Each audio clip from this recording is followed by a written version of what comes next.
If you've found your way here tonight, something inside you is asking for rest.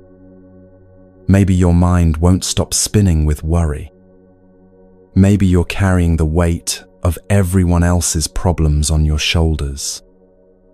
Maybe you're just tired of trying so hard to hold everything together, tired of feeling responsible for things you can't control, tired of lying awake wondering if you're doing enough. You're not alone in this feeling. Around the world right now, people just like you are searching for that deep kind of peace that doesn't depend on everything going perfectly. If it feels right to you, take a moment to let us know where you're listening from and what time it is in your world. There's something beautiful about knowing we're all sharing this journey together, even across different time zones and circumstances. While you're here, please make yourself as comfortable as possible. Maybe adjust your pillow, pull up a soft blanket, or simply let your body settle into whatever position feels most restful. This is your time, your space, your permission to finally put down whatever you've been carrying. Over the next few hours, we're going to walk together through teachings that have helped people find deep rest for over 2,000 years. These aren't complicated spiritual practices or abstract ideas you'll never use. They're simple truths that will change how you carry yourself through the world, starting tonight. Tonight is about learning to distinguish between what's yours to hold and what's yours to release. It's about discovering that the weight you've been carrying might not actually belong to you. And it's about finding that place of stillness inside yourself that remains peaceful even when everything around you feels chaotic. There's something that happens to people who care deeply about others. Without even realizing it, they begin to absorb the emotions of everyone around them. A friend calls upset about their relationship, and suddenly you're lying awake at night worrying about their marriage. A coworker shares their stress about a deadline, and you find yourself feeling anxious about a project that isn't even yours. Your adult child faces a challenge, and you feel the weight of their struggle as if it were your own responsibility to solve. In a monastery high in the mountains, there lived a young monk who had this exact problem. Every person who came to the temple seeking guidance would leave their emotional burdens with him. He would listen to their sorrows, their fears, their anger, and somehow all of these feelings would remain in his heart long after the visitors had gone. Night after night, he would lie awake carrying the pain of dozens of people, wondering why his compassion seemed to be destroying his inner peace. One morning, exhausted and confused, he approached his teacher. "Master," he said, "I try to help everyone who comes to me with their problems. I listen to their pain, I carry their worries, I lose sleep thinking about their struggles. But the more I try to help, the more exhausted I become. What am I doing wrong?" The teacher led him to a well in the courtyard and pointed to the bucket beside it. "Tell me," the teacher said gently, "when you draw water from this well to give to a thirsty person, do you also drink the entire bucket yourself?" The young monk looked puzzled. "Of course not, master. I would give them the water and keep only what I need." The teacher smiled with infinite kindness. "Then why, when someone brings you their emotional pain, do you drink their entire bucket of suffering and leave them with empty hands?" This simple question changed everything for the young monk, and it can change everything for you too. You can offer compassion without absorbing pain. You can be present for someone's struggle without making it your own.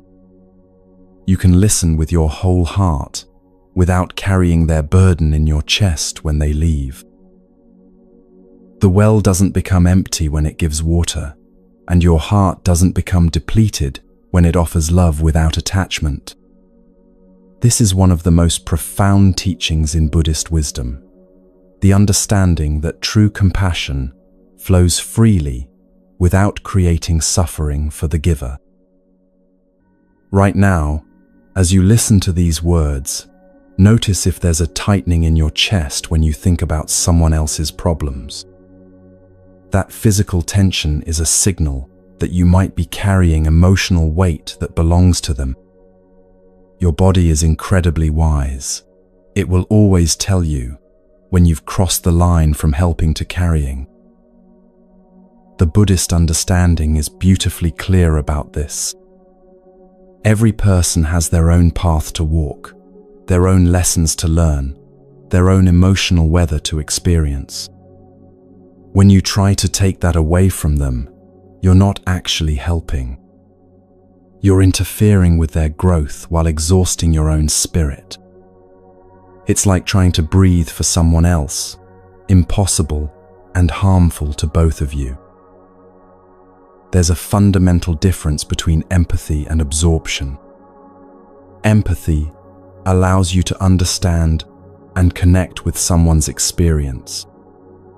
Absorption means you take on their experience as if it were your own.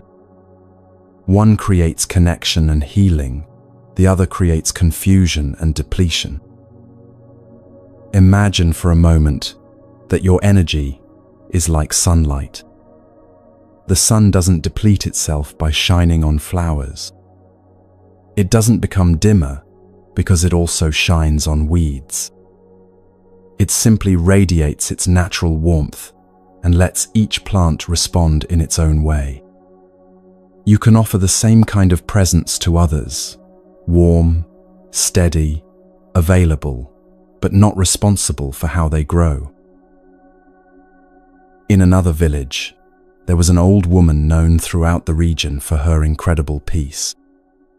People would travel for days to bring their troubles to her door. They would arrive heavy with sorrow and somehow leave feeling lighter, clearer, more capable of handling their own lives. But here's what surprised everyone who knew her. She never seemed drained by these interactions. Even after the most intense conversations, she would return to her garden with the same gentle smile, the same quiet contentment. One day, a visitor asked her secret. She pointed to a beautiful fountain she had built in her garden, where water flowed constantly from a natural spring.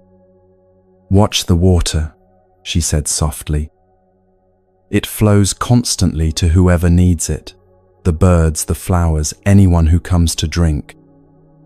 But notice what happens to the source. Does the spring become empty because it gives? Or does it stay full because it only gives what naturally flows?" This is the heart of healthy compassion in Zen teaching.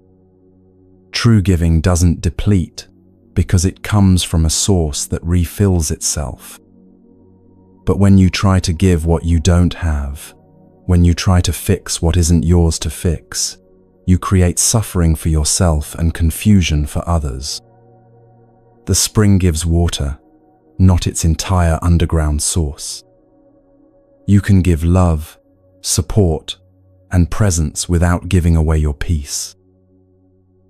The Buddha taught that suffering comes from attachment, and this includes attachment to other people's emotions. When you become attached to fixing someone else's feelings, when you can't rest until they're okay, you've moved beyond compassion into a subtle form of control. Your peace becomes dependent on their emotional state, which means neither of you is truly free. The challenge is recognizing when you've crossed that invisible line from helping to carrying. It usually feels like a subtle shift from listening to fixing, from being present to being responsible.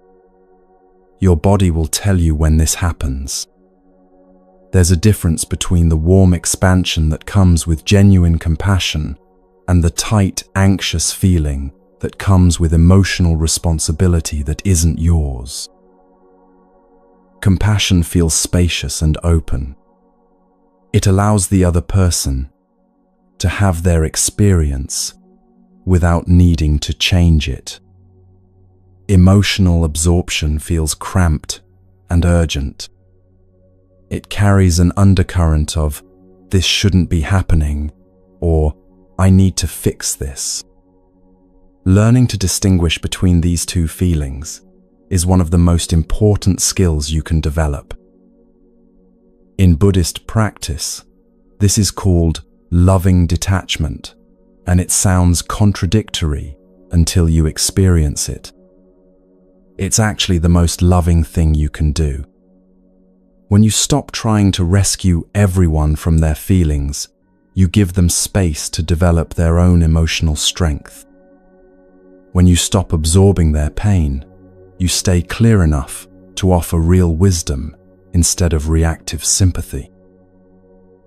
Think about the people in your life who feel most supportive to you. Chances are, they're not the ones who panic when you're upset or who try to talk you out of your feelings. They're the ones who can sit with you in your difficulty without becoming overwhelmed themselves. They offer their presence without trying to control your experience.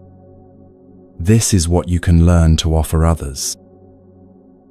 There's an old ZEN saying, "You can't stop the waves, but you can learn to surf."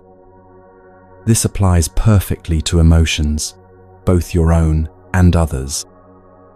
You can't stop someone else from feeling sad, angry, or afraid. But you can learn to surf these emotional waves when they come into your presence. You can stay balanced on your own board while they navigate their own waters. Let this understanding settle into your body now. Feel how different it is to think about someone you care about with love rather than with worry. Notice how love feels open and spacious, while worry feels tight and constricted. Love trusts, worry tries to control. Love offers, worry demands. You can choose love in every interaction. You can choose to trust that others are capable of handling their own emotional weather with your support, but not your sacrifice. This doesn't mean becoming cold or disconnected. It means becoming more genuinely helpful because you're not drowning in the very emotions you're trying to help them navigate. As you breathe right now, imagine releasing any emotions you've been carrying that don't belong to you. Not with coldness, not with rejection, but with the understanding that returning these feelings to their rightful owner is an act of love, both for them and for yourself. You can care deeply without carrying heavily. You can love completely without losing yourself. Picture those emotions floating away from your body like clouds moving across the sky. They're not being destroyed or dismissed. They're simply returning to where they belong. And in the space they leave behind, you can feel your own natural peace beginning to emerge. This peace was always there, waiting beneath the weight you thought you had to carry. You're not responsible for other people's happiness. You're not responsible for protecting anyone from their own feelings. You're not responsible for making sure everyone around you is okay before you can rest. These responsibilities were never yours to begin with, even though your caring heart may have picked them up along the way. What you are responsible for is your own presence, your own kindness, your own inner peace. And the beautiful paradox is that the more you tend to your own emotional garden, the more you have to offer others. The spring that doesn't run dry is the one that's connected to its own deep source. Tonight, as you continue this journey with us, You're learning to distinguish between the weight that's yours and the weight that isn't. You're discovering that letting go of what doesn't belong to you isn't selfish, it's necessary. It's how you preserve your capacity to show up fully for what is actually yours to handle. And it's how you model for others what healthy emotional boundaries look like. Feel your shoulders dropping slightly as this truth settles in. Notice how your breathing naturally deepens when you're not carrying the emotional burdens of everyone around you. This is what your nervous system feels like when it's not in constant rescue mode. This is what peace feels like when it's not dependent on everyone else being okay.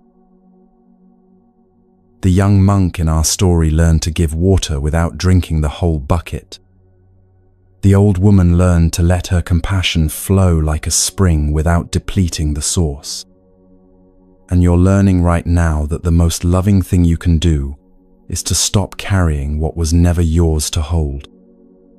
This is where true healing begins, not in fixing everyone else, but in returning to your own wholeness so you can offer genuine support instead of shared suffering. But even after you've learned to stop carrying others' emotions, there's often something else that keeps your mind spinning through the night. It's the way your thoughts grab onto moments from the day and refuse to let them go, replaying conversations that already ended, rehearsing scenarios that may never happen, carrying mental stones long after you've left the place where you picked them up.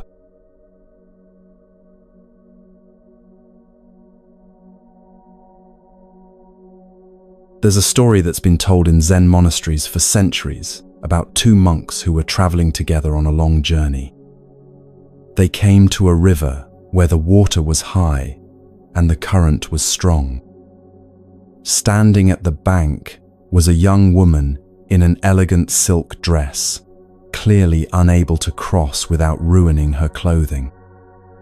Without hesitation, the older monk lifted her onto his back and carried her safely across the river. He set her down gently on the other side.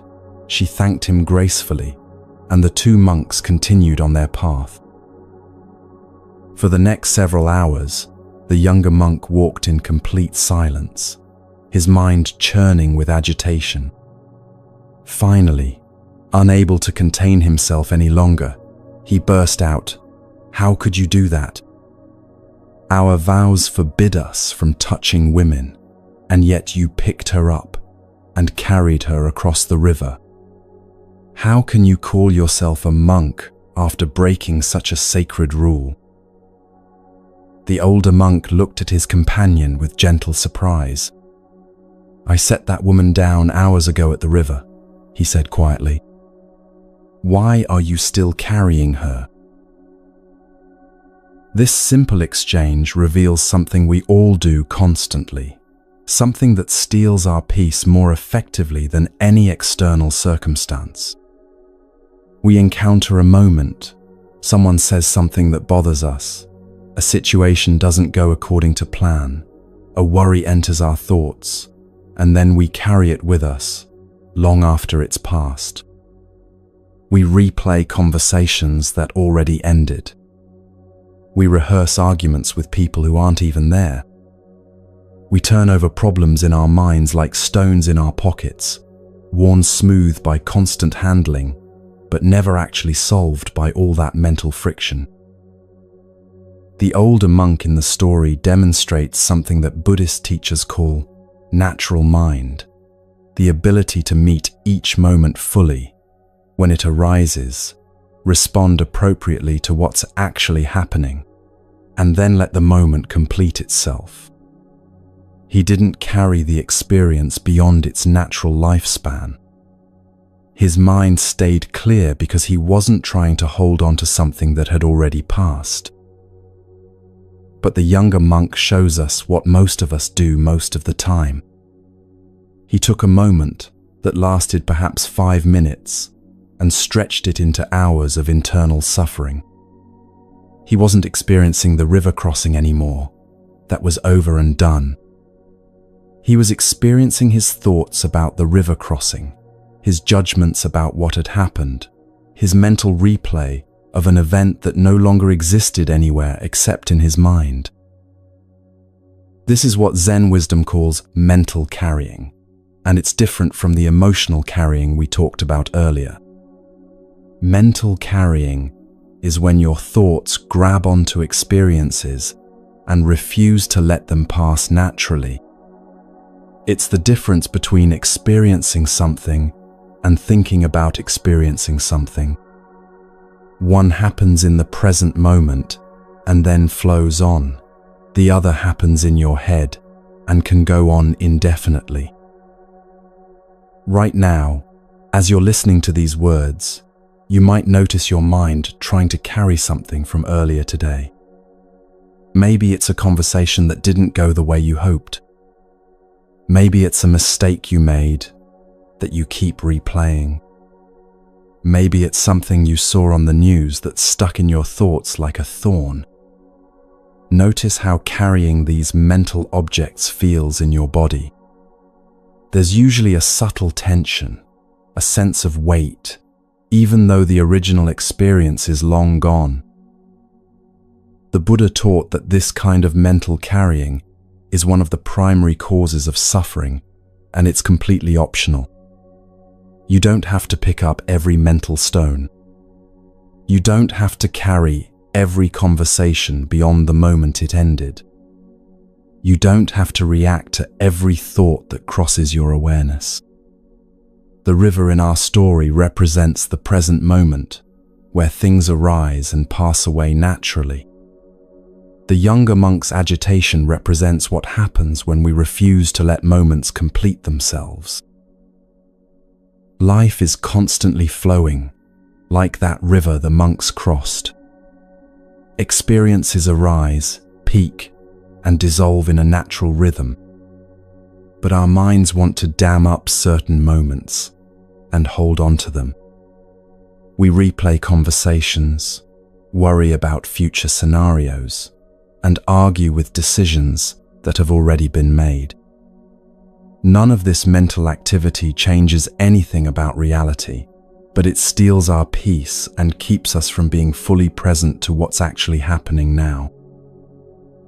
There's a profound difference between responding to life and reacting to thoughts about life.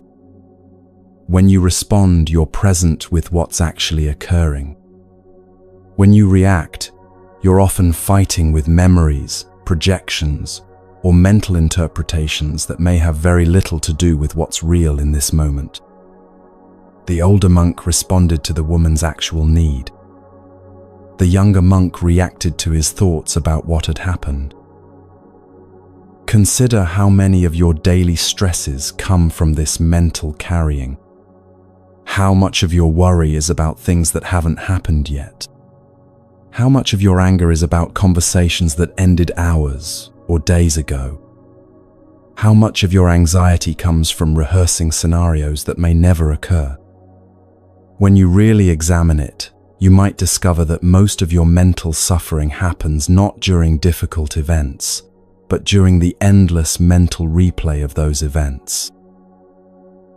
In one monastery, there was a monk who had developed such a habit of mental carrying that he would lie awake at night, replaying not just his own conversations, but conversations he had overheard between other people. His mind had become like a recorder that never stopped playing back the day's events. He would analyze what people meant by their tone of voice, worry about misunderstandings that might not have occurred, and rehearse better responses to situations that were already over. When he brought this problem to his teacher, the teacher led him to the temple bell. "Strike the bell," the teacher said. The monk struck it, and a clear, resonant tone filled the air. "Now," said the teacher, "make the sound continue without striking the bell again." The monk looked confused. "But master, the sound has already faded." I can't make it continue without striking the bell again. Exactly, smiled the teacher. So why do you keep trying to make conversations continue long after they've naturally ended? This teaching points to something fundamental about the nature of experience. Moments have a natural lifespan, just like the sound of a bell. They arise, they peak, they fade away. When we try to keep them going through mental repetition, we're like someone frantically shaking a bell that's no longer ringing, creating noise instead of music, effort instead of peace. The practice of letting moments complete themselves is incredibly liberating for the nervous system. When you stop trying to extend experiences beyond their natural duration, when you stop carrying conversations that have already ended, your mind begins to settle into its natural state of alert calm. It's like muddy water that finally has a chance to settle, revealing the clear depths that were always there. But how do you actually do this? How do you stop your mind from picking up every mental stone? The first step is simply noticing when you're doing it. Right now, take a moment to scan your awareness. Is there something from earlier today that you're still mentally carrying around? Maybe it's a conversation that didn't go well, a decision you're second-guessing, or a worry about something that might happen tomorrow. Feel the weight of carrying this mental stone. Notice how it creates a subtle tension in your body, a background static in your mind. Now imagine setting it down, not because you don't care, but because carrying it isn't helping anything. It's just making you tired. This isn't about dismissing important concerns or avoiding necessary problem solving. It's about recognizing the difference between productive thinking and mental spinning. Productive thinking happens in focused periods, when you're actually working on a solution. Mental spinning happens continuously in the background, rehashing the same thoughts without progress, like a hamster wheel for the mind. The Buddhist teaching of impermanence is crucial here. Everything that arises will also pass away. This includes thoughts, emotions, and mental fixations. When you stop feeding a mental pattern with your attention, it naturally dissolves. When you stop carrying thoughts beyond their useful lifespan, they complete themselves and fade away, just like the sound of the bell. There's another story about a student who complained to her meditation teacher that her mind was too busy to meditate. "Every time I sit down to be quiet," she said, "my thoughts start racing even faster. It's like trying to calm a pot of boiling water." The teacher nodded knowingly. "You're right. You can't calm boiling water by stirring it. But you also can't calm it by putting a lid on it and pretending it's not boiling. What do you do with boiling water when you want it to settle?" The student thought for a moment. "You remove it from the heat," she said. "Exactly. You stop feeding the fire." Your attention is the fire that keeps mental carrying alive. When you keep feeding attention to thoughts that want to replay endlessly, you're keeping them boiling. But when you gently withdraw your attention, not by fighting the thoughts, but by simply not engaging with them, they naturally settle. This practice of non-reactive awareness is like becoming the sky instead of the clouds. Clouds arise in the sky, move across it, and dissolve, but the sky itself remains unchanged. Thoughts arise in awareness, move through it, and dissolve, but awareness itself remains peaceful and clear. You can learn to identify more with the sky of awareness than with the passing clouds of thought. In Zen meditation, there's a beautiful teaching about sitting like a mountain while weather patterns pass by. The mountain doesn't react to every cloud that crosses its peak.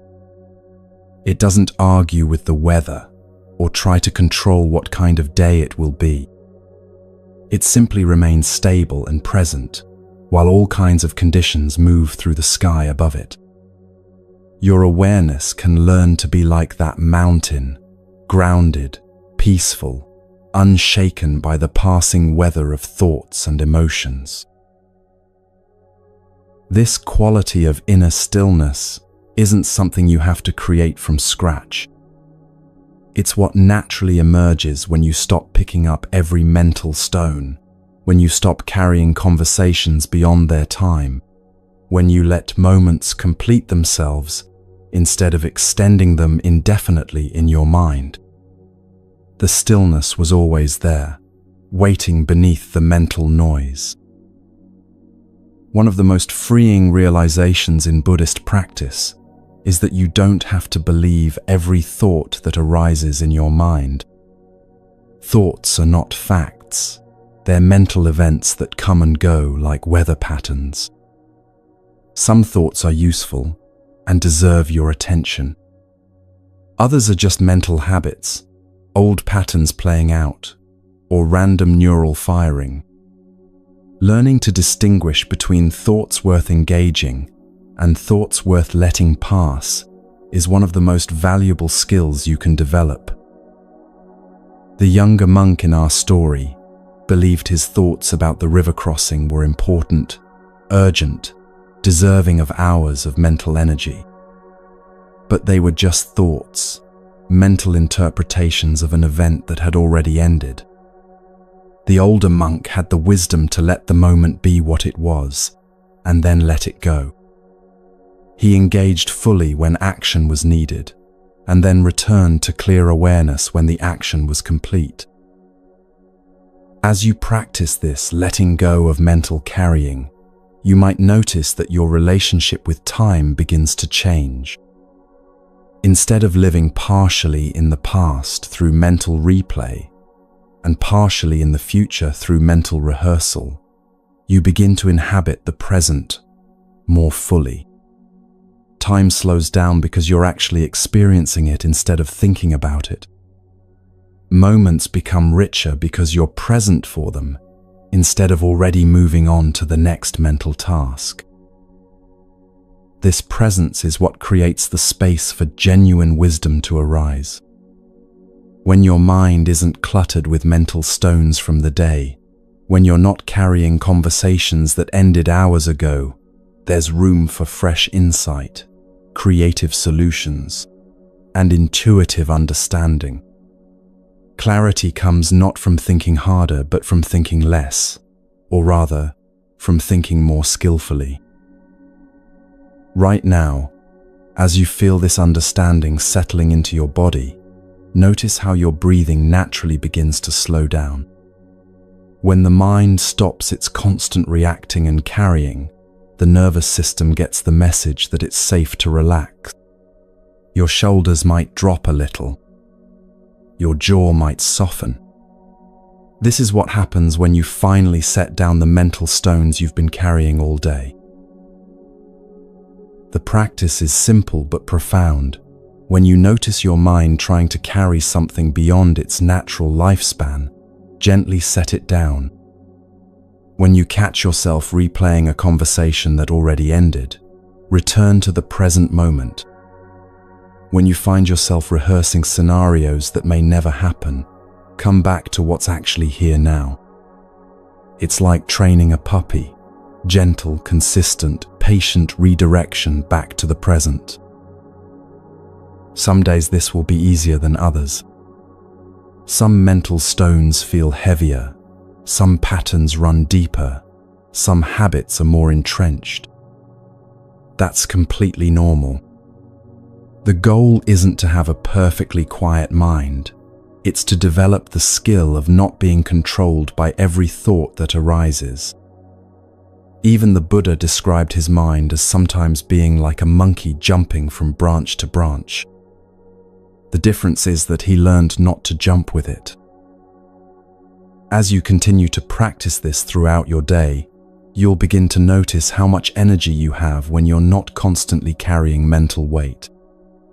How much more present you can be with people when you're not distracted by conversations that already ended. How much clearer your thinking becomes when your mental space isn't cluttered with old thoughts that have outlived their usefulness. The river keeps flowing whether we try to dam it up or not. Moments keep arising and passing whether we try to hold on to them or not. The question is whether you'll flow with this natural rhythm or exhaust yourself trying to make the current run backward. The older monk understood this natural flow. He acted when action was needed and then returned to stillness when the action was complete. Tonight, as you prepare for rest, you can practice this same wisdom. Let the conversations from today be complete. Let the decisions you made stand as they are. Let the worries about tomorrow exist in tomorrow, not in this moment.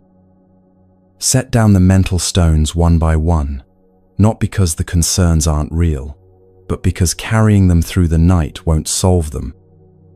It will only steal your rest and cloud your clarity for tomorrow.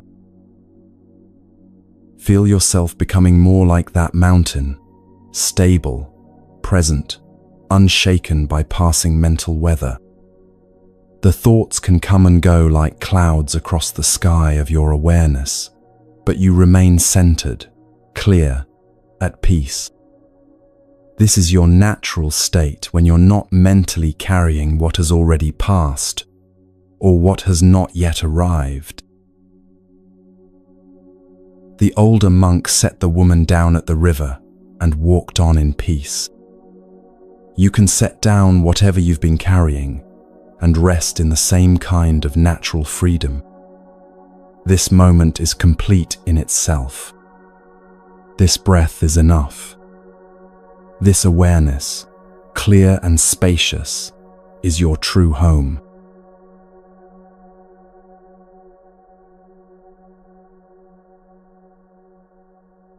Even when you've learned to stop carrying others' emotions and to let go of mental stones from the day, there's often still something that keeps you awake at night, something that makes your mind spin with worry and planning.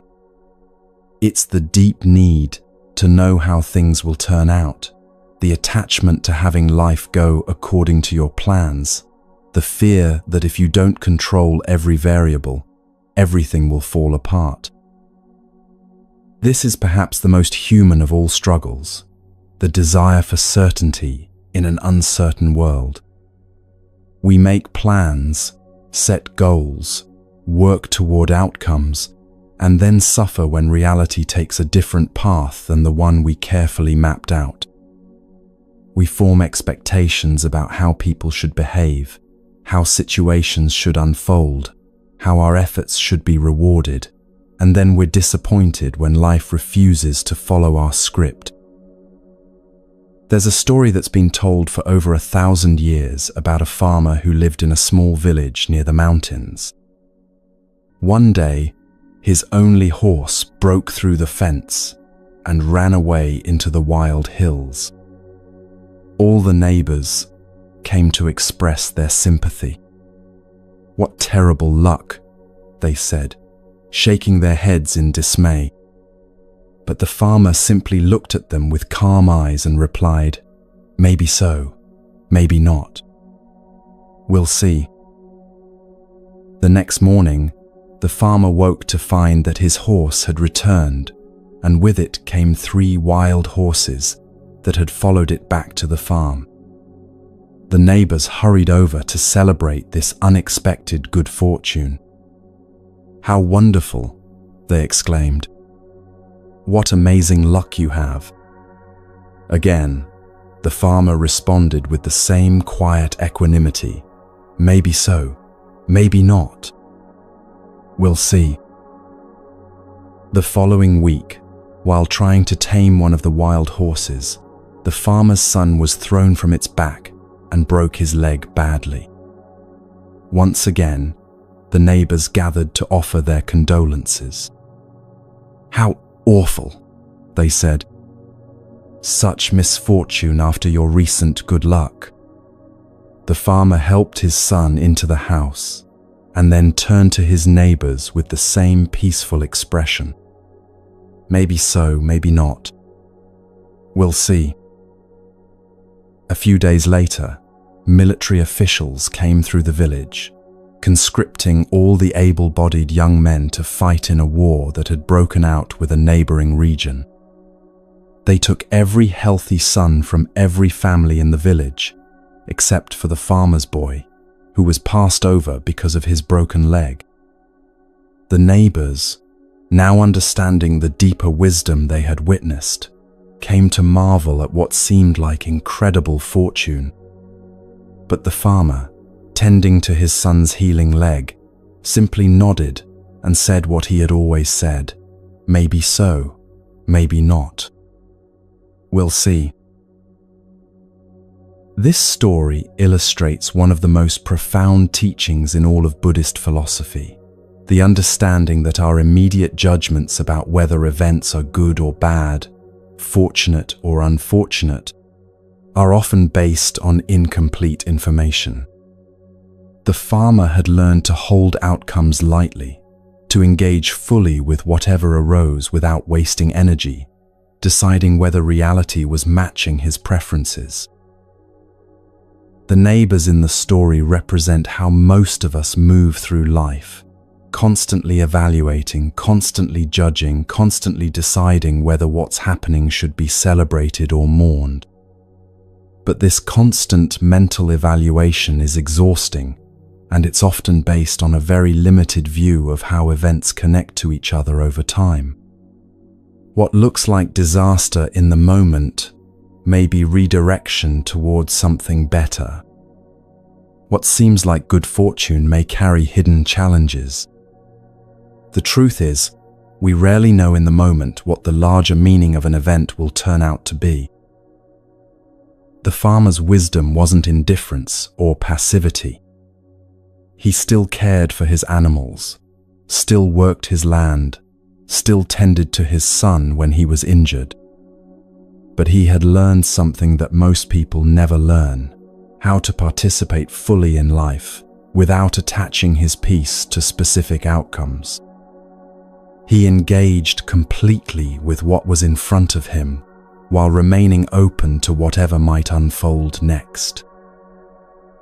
In Buddhist teaching, this is called non-attachment, and it's one of the most misunderstood concepts in spiritual practice. Non-attachment doesn't mean not caring. It doesn't mean becoming emotionally flat or withdrawing from life. It means caring deeply while holding outcomes lightly. It means giving your best effort while remaining unattached to whether that effort produces the results you expect. Think about something you've been really wanting to happen in your life right now. Maybe it's a job opportunity, a relationship development, a health improvement, or a personal goal you've been working toward. Notice how much mental energy you spend, not just working on this outcome, but also worrying about whether it will happen, when it will happen, and what it will mean about you if it doesn't happen the way you want. All of that worry is like the neighbors in our story, constantly judging each development as good news or bad news. But what if you could approach your desires with the farmer's wisdom?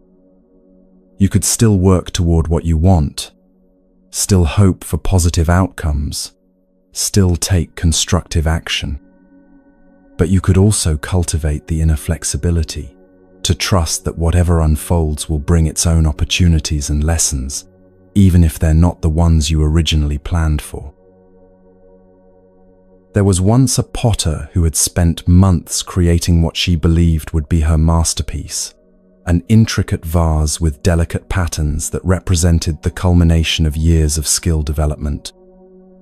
The night before it was to be fired in the kiln, an earthquake shook her studio, and the unfired vase shattered into hundreds of pieces. She stood looking at the fragments, and her first impulse was to weep for all the lost work, all the destroyed beauty. But then she remembered something her teacher had once told her: the clay knows things the potter doesn't. Instead of mourning what was lost, she began to look more closely at how the vase had broken. The fracture patterns revealed structural weaknesses she hadn't noticed. The way the pieces separated showed her new possibilities for design. That broken vase became the inspiration for an entirely new technique that brought her more recognition and fulfillment than her original plan ever could have. This is what happens when we stop demanding that reality match our blueprints and start getting curious about what it's actually offering. The potter could have spent weeks mourning her broken vase, convinced that the earthquake had ruined everything. Instead, she practiced what Zen teachers call don't know mind, a state of open curiosity about how things will unfold, rather than rigid attachment to how they should unfold. Don't know mind doesn't mean being confused or uncertain. It means holding your plans and expectations lightly enough that you can recognize opportunities that don't match your original vision. It means being like a scientist who's genuinely interested in the results of an experiment, rather than someone who's already decided what the data should show. This shift in perspective is incredibly relaxing for the nervous system. When you're not constantly fighting with reality, when you're not pouring energy into resisting what's already happening, your body can finally release the chronic tension that comes from trying to control the uncontrollable. Your breathing deepens, your muscles soften, and your mind becomes available for the kind of creative response that's only possible when you're not locked into one way of seeing things. The Buddha taught that attachment to outcomes is one of the primary sources of human suffering. Not because wanting things is wrong, but because tying your peace to getting specific results sets you up for disappointment. Life is constantly changing, constantly surprising us, constantly offering us things we didn't expect, and withholding things we thought we needed. When your happiness depends on reality matching your preferences, you're essentially making a bet against the fundamental nature of existence. But when you learn to hold your desires the way the farmer held his judgments, lightly, with curiosity, with openness to whatever might actually be best, you begin to experience a different kind of freedom. You can still work toward your goals with passion and dedication. You can still hope for the best possible outcomes. But your peace no longer depends on getting exactly what you want, exactly when you want it. Consider the difference between these two approaches to the same situation. One person applies for a job they really want. They prepare thoroughly, interview well, and then spend weeks anxiously checking their email, unable to focus on anything else until they hear back. If they get the job, they're elated, but immediately start worrying about performing well. If they don't get it, they're devastated and take it as a sign that they're not good enough. Another person applies for the same kind of job with the same level of preparation and care. But after the interview, they return their attention to their current life, continuing to engage fully with their present circumstances, while remaining open to whatever response comes. If they get the job, they're pleased and ready to engage with the new opportunity. If they don't get it, they trust that either something better is coming, or they have more to learn in their current situation. Their sense of worth and peace remains stable regardless of the outcome. Both people cared about the opportunity. Both people put in their best effort.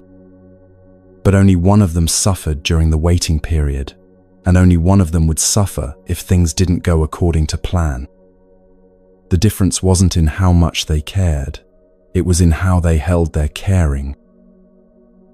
This is what the farmer understood that his neighbors didn't. You can be fully invested in life without being attached to life going according to your script. You can care deeply about outcomes without making your peace conditional on getting them. You can work wholeheartedly toward your goals while remaining open to the possibility that something even better might emerge from an unexpected direction. In a monastery garden, there once grew a tree that the monks had tended carefully for many years. They had a vision of how it should grow straight and tall, with branches reaching symmetrically toward the sky. But the tree had other ideas. It grew in a twisted, asymmetrical way that frustrated the monks who kept trying to guide it back to their ideal shape. One day, a master teacher visited the monastery and saw the monks struggling with their tree. "Why are you fighting with this tree?" he asked gently. "We're trying to help it grow properly," they explained. "But look how beautiful it already is," the teacher replied. "Its twisted trunk makes it strong in the wind. Its asymmetrical branches create interesting patterns of light and shadow. You've been so focused on your idea of how it should look that you've missed how beautiful it actually is." This story reveals how attachment to specific outcomes can blind us to the beauty and opportunities that are actually present in our lives. The monks weren't bad gardeners, they were loving caretakers who had a clear vision. But their attachment to that vision was preventing them from appreciating the unique beauty that was actually emerging. How often do we do this in our own lives?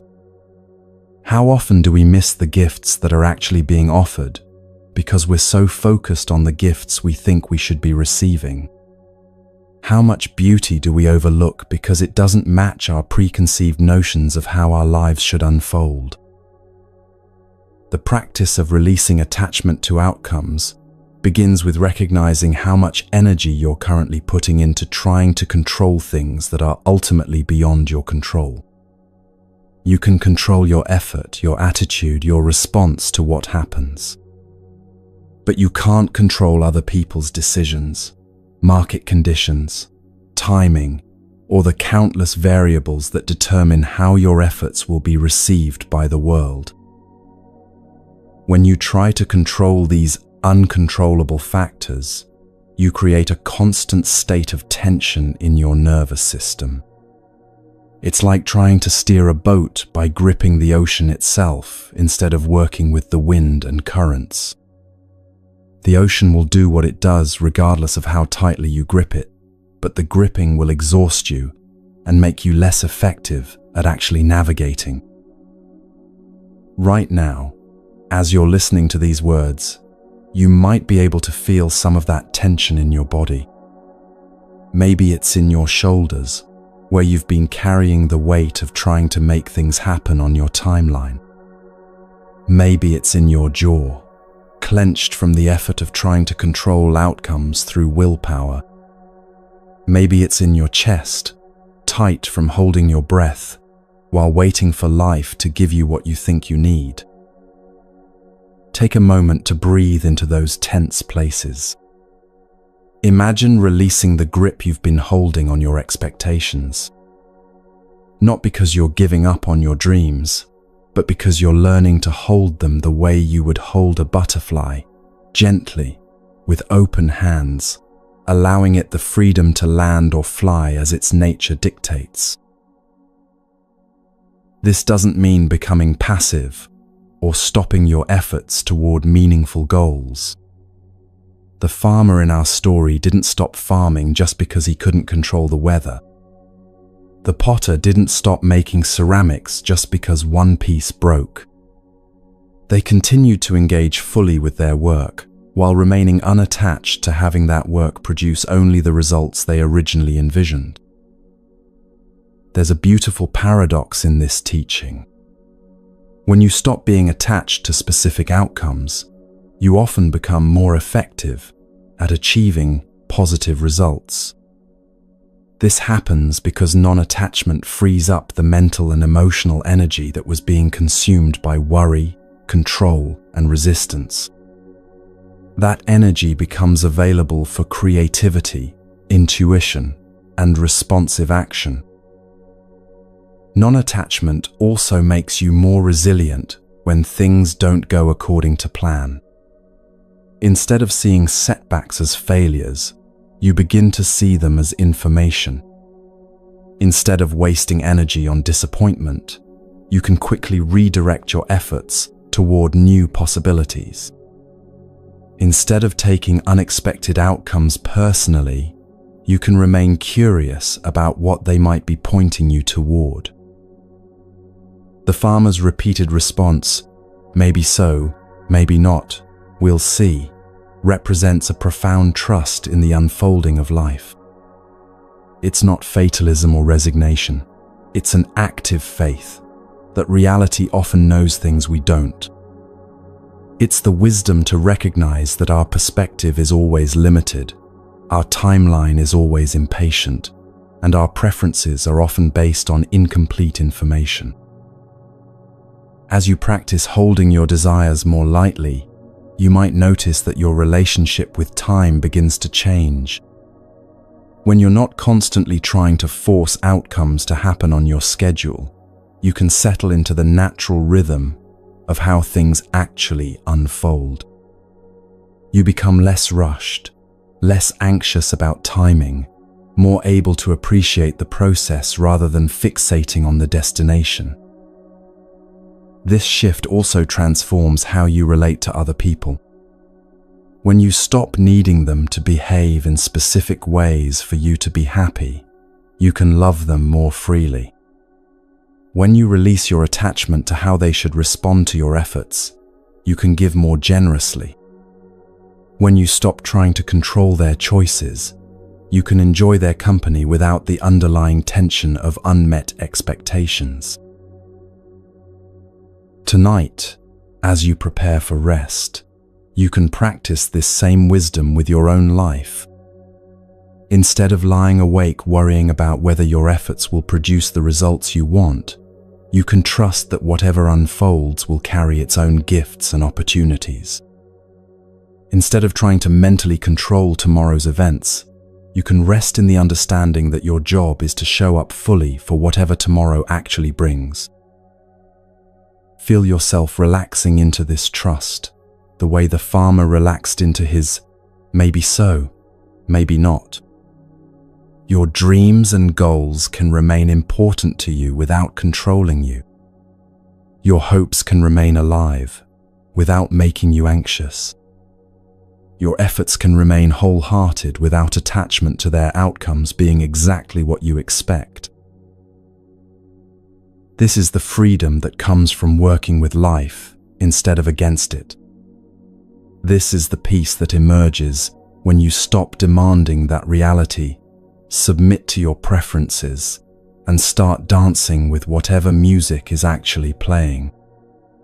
Like the farmer watching his story unfold with patient curiosity, you can meet each day with open hands and an open heart, ready for whatever lessons and gifts it might bring. The horse runs away, the horse returns, the sun breaks his leg, the war passes by, and through it all, there's a deeper stillness that remains unshaken by the changing circumstances. That stillness is always available to you when you stop insisting that life follow your script and start trusting the wisdom of what's actually unfolding. Maybe so, maybe not. We'll see.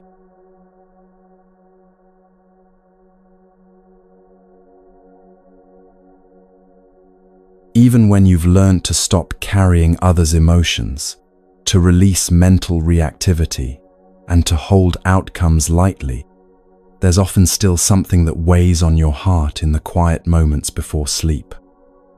It's the echo of things that already happened, words you wish you hadn't said, chances you wish you'd taken, moments you replay over and over with the futile hope that somehow, if you think about them enough, you might be able to change how they unfolded. There's an ancient story about a monk who was sweeping the temple courtyard one autumn morning when his broom struck a small pebble. The stone flew through the air and hit a piece of dried bamboo with a clear, resonant sound that seemed to hang in the air longer than such a simple strike should have. In that moment, hearing that pure tone, the monk experienced a profound awakening about the nature of time and memory. Later, when other monks asked him to explain what had happened in that moment of insight, he said simply, "The stone taught me that the past cannot be changed, but its echo can either disturb our peace or awaken our wisdom. The sound was beautiful not because I could hold on to it, but because I could let it complete itself and fade away naturally." This teaching points to something we all struggle with: how to relate to parts of our past that still feel unfinished, unresolved, or painful. Maybe it's words you wish you hadn't spoken to someone you loved. Maybe it's opportunities you let slip by because fear held you back. Maybe it's decisions you made that you now see differently with the wisdom you've gained since then. These memories can echo through your present moments, like that sound of stone striking bamboo, but the question is whether that echo will disturb your peace or contribute to your understanding. The Buddhist perspective on time is very different from how most people think about their past. While our minds often live in memories or project into imagined futures, reality only exists in this present moment. The conversation you regret happened in a moment that no longer exists anywhere except in your memory. The opportunity you missed existed in a time that has already passed and cannot be retrieved. The person you were when you made that decision was operating with different information, different wisdom, different circumstances than you have now. This doesn't mean dismissing or minimizing real pain from past experiences. It means recognizing that the suffering you feel now isn't actually coming from the past event itself. It's coming from your present moment relationship with the memory of that event. And that relationship can change, just like the monk's relationship with the sound of the stone changed from a simple noise into a doorway to wisdom. There was once a woman who carried deep regret about harsh words she had spoken to her mother during their last conversation before her mother passed away. For months, she replayed that final exchange, wishing she could take back what she'd said, wishing she'd been more patient, more loving. The weight of this regret was stealing her sleep and clouding every happy memory she had of her mother with sadness. One day, she shared her burden with a wise teacher who listened with great compassion. When she finished speaking, the teacher asked gently, "Tell me, when you remember your mother now, are you remembering her, or are you remembering your guilt about that last conversation?" The woman paused, realizing that her regret had become so strong it was actually blocking her from accessing the love that had defined their relationship for decades. The teacher continued, "Your mother knew who you were in your heart. One difficult moment doesn't erase 30 years of love. But your attachment to that one moment is erasing your ability to feel the love that's still here, still real, still available to you. This story illustrates something crucial about how regret operates in our minds. When we become attached to wishing the past were different, we often lose access to what was actually beautiful about our relationships and experiences. The regret becomes so loud that it drowns out the love, the joy, the connection that formed the foundation of what we're grieving.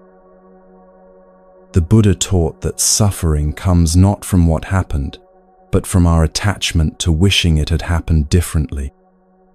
This attachment to changing the unchangeable is like trying to make a river flow backward. It's futile, and it prevents us from working skillfully with the water that's actually flowing in the present moment. But how do you actually release regret when it feels so justified, so important, so much like a necessary form of honoring what was lost?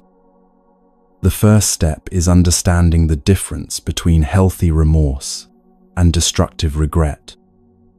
Healthy remorse acknowledges a mistake, learns from it, and then uses that learning to make better choices going forward.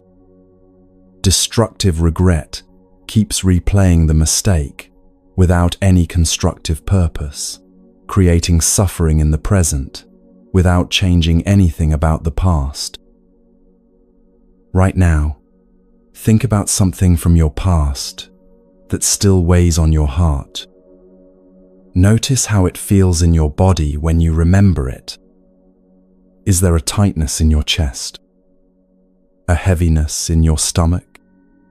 A tension in your shoulders? These physical sensations are happening now, in this moment, even though the event you're remembering happened in the past. The past event is over, but your present moment relationship with the memory of it is creating real suffering right now. In a mountain monastery, there was an old monk who had been carrying guilt for over 20 years about a mistake he'd made as a young novice. He had accidentally broken a precious statue that had been in the temple for centuries, and despite the forgiveness of his teachers and community, he continued to punish himself for that moment of carelessness. One evening, as he sat in meditation, still tormented by this ancient regret, he heard the sound of a clay pot falling and shattering in the kitchen.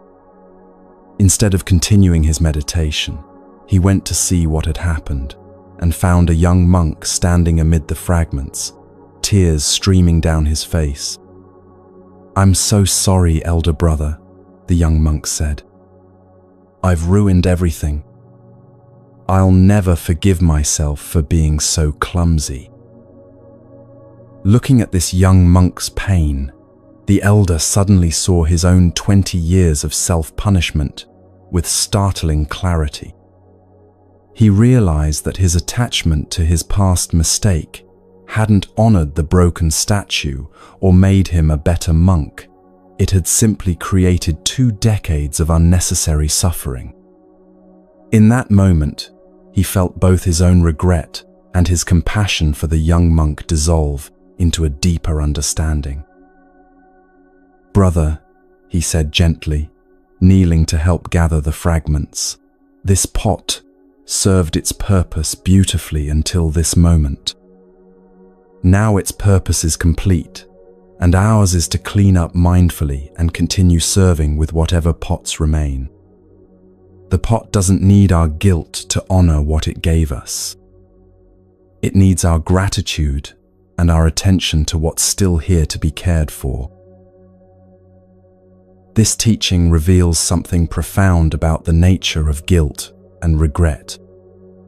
We often think that continuing to feel bad about past mistakes is a way of honoring what was damaged or showing respect for what was lost.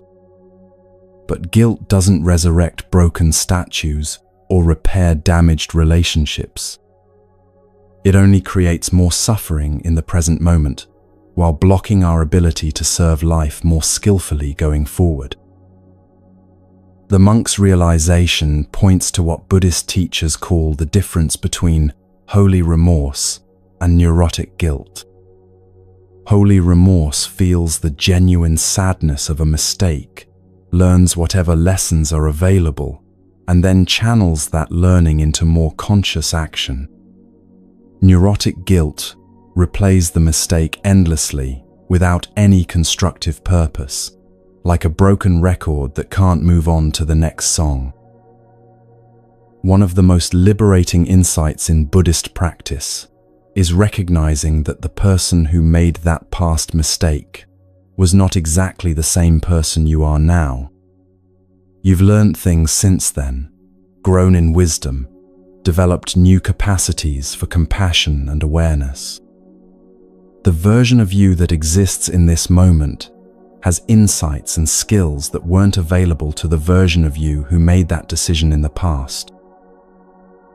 This doesn't excuse harmful actions or eliminate the importance of making amends when possible.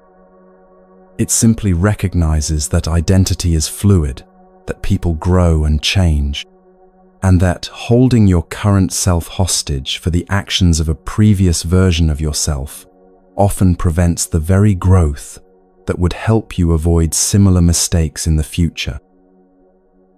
Consider the woman grieving her last conversation with her mother. The person who spoke those harsh words was someone under stress, perhaps tired, perhaps triggered by old patterns that she hadn't yet learned to recognize. The person feeling regret now has different awareness, different perspective, different capacity for patience. Continuing to punish her current self for her past self's limitations doesn't honor her mother's memory. It blocks her from accessing the love that was the true foundation of their relationship. There's another story about a master calligrapher who made a terrible mistake while creating an important piece for the emperor.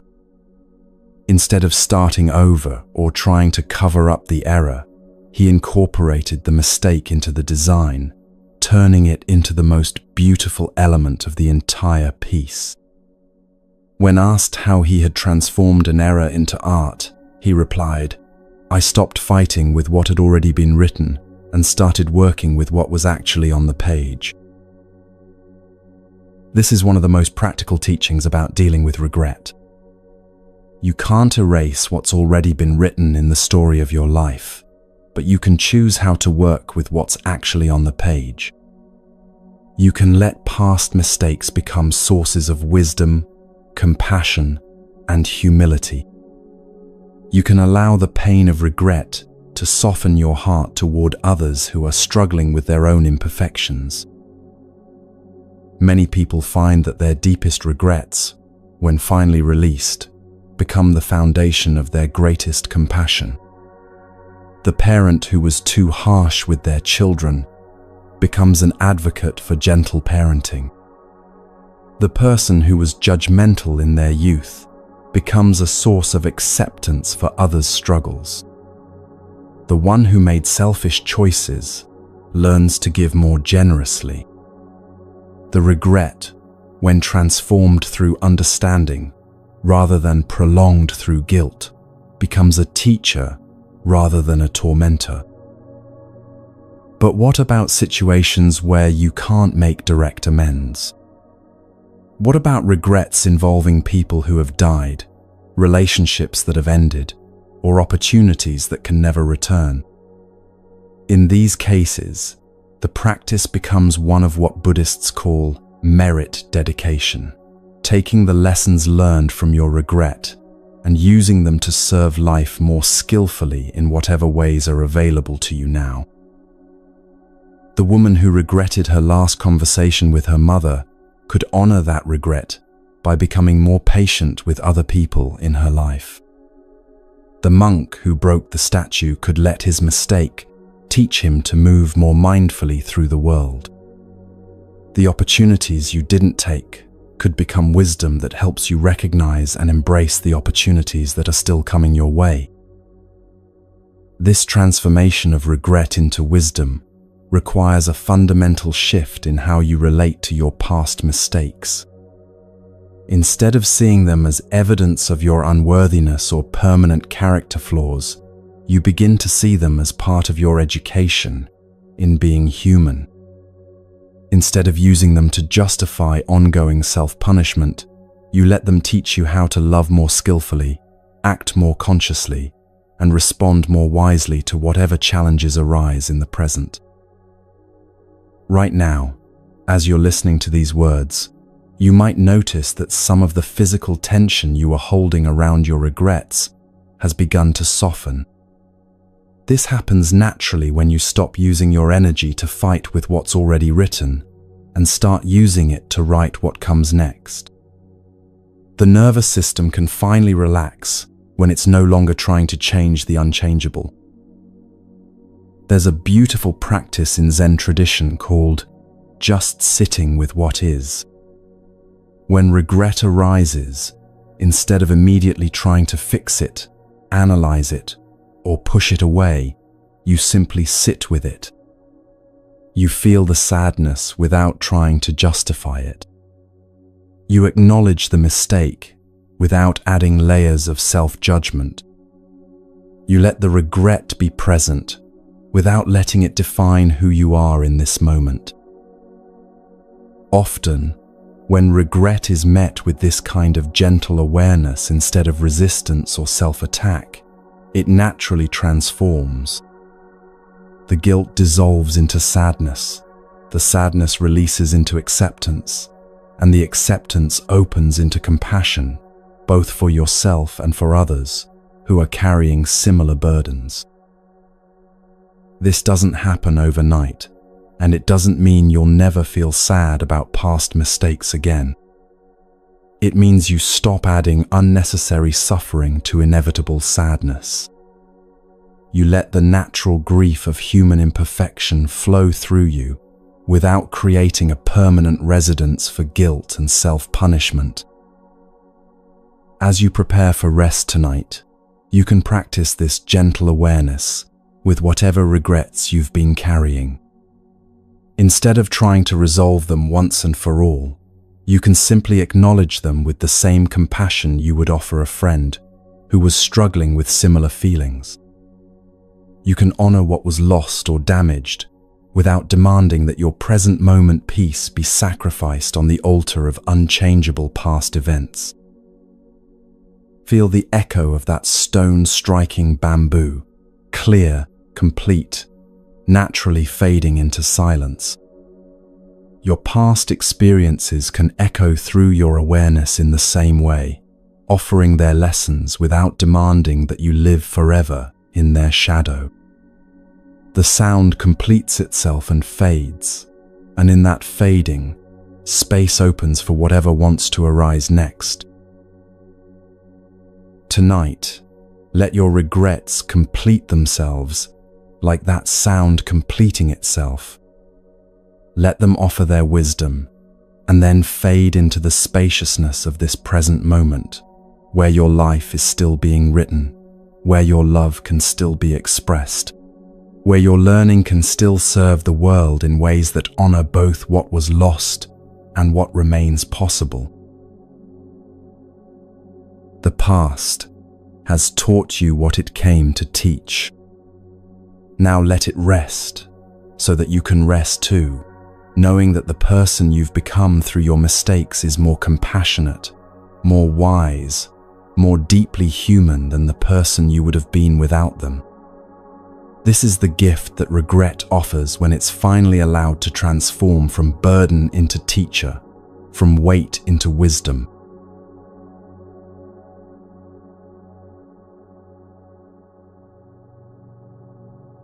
After you've learned to release what doesn't belong to you, to stop carrying mental stones from the day, to hold outcomes lightly, and to make peace with what's already written in your story, something else begins to emerge from underneath all that effort and holding on. It's not something you have to create, or achieve, or work toward. It's something that was always there, waiting beneath the noise, like a clear lake that becomes visible only when you stop throwing stones into the water. This is the discovery of your natural stillness, not the forced quiet that comes from suppressing your thoughts, not the temporary peace that depends on perfect external conditions, but the deep, unshakable calm that is your mind's true nature when it's not constantly reacting to everything that arises. There's a story told in the mountains of Tibet about a young student who came to her teacher in great frustration.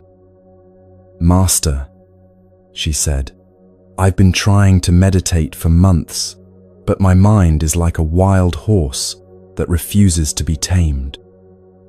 The harder I try to make it still, the more it seems to buck and fight. How do I force my thoughts to be quiet?" The teacher led her to a window that looked out over a vast mountain range. "Tell me," she said gently, "when clouds move across the face of that mountain, does the mountain struggle to push them away? Does it fight with each cloud that passes over its peak?" The student looked out at the serene landscape and shook her head. "No, the mountain just remains still while the clouds pass by."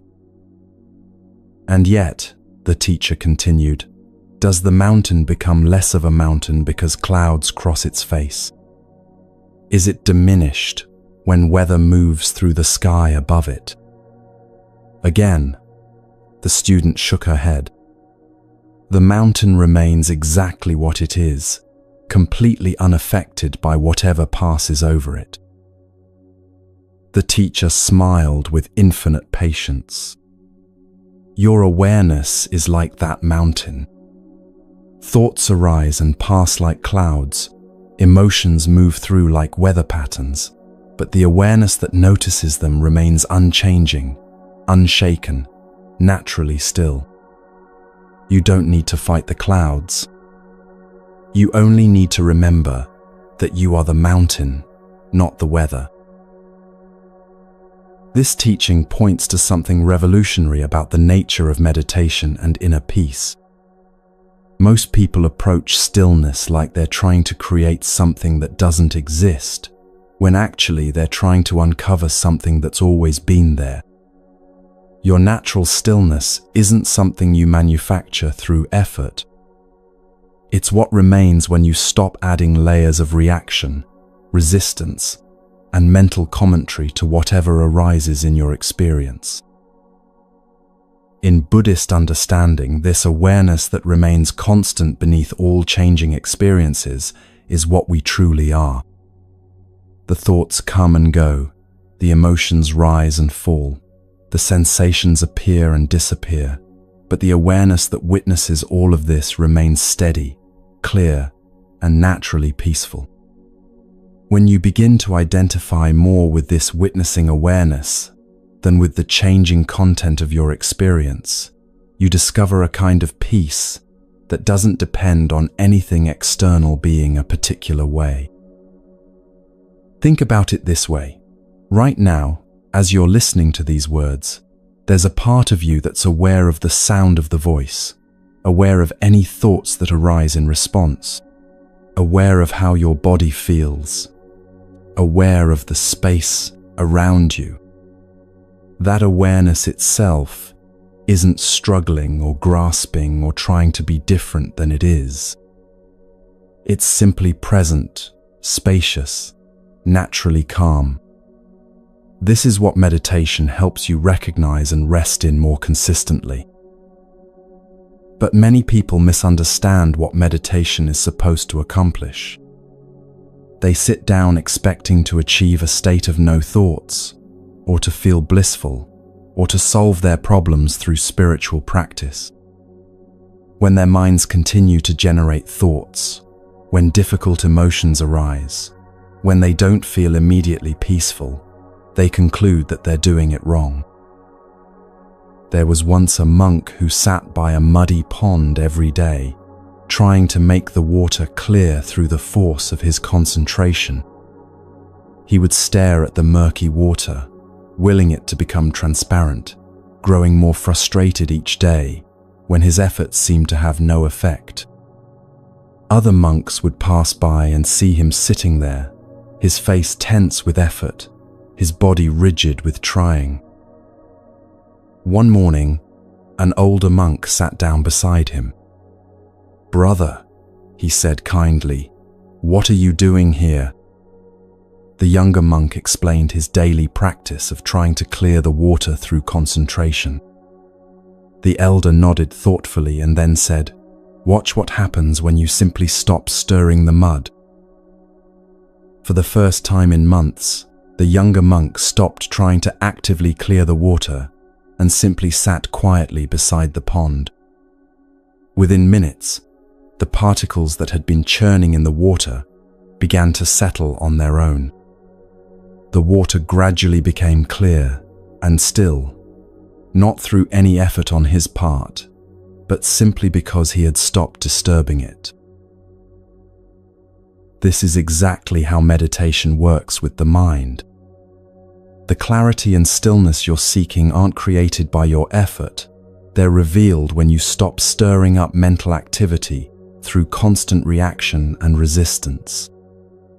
When you sit quietly and simply witness whatever arises without trying to change it, fix it, or make it go away, your natural stillness gradually becomes apparent. The key word here is gradually. Just as the muddy water doesn't become crystal clear in an instant, your mind doesn't usually settle into deep stillness immediately. There might be days when sitting quietly feels impossible, when your thoughts seem louder than ever, when emotions feel overwhelming. This doesn't mean you're failing at meditation. It often means you're finally becoming aware of mental activity that was already there but that you hadn't been noticing.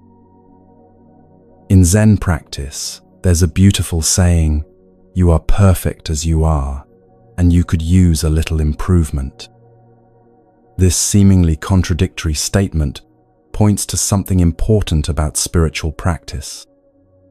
Your essential nature, that awareness that witnesses everything, is already complete, already peaceful, already whole. But your habits of mind, your patterns of reaction, your ways of relating to experience, can definitely be refined and improved. Meditation isn't about becoming someone different than you already are. It's about becoming more familiar with who you already are beneath all the mental activity. It's like cleaning dust off a mirror.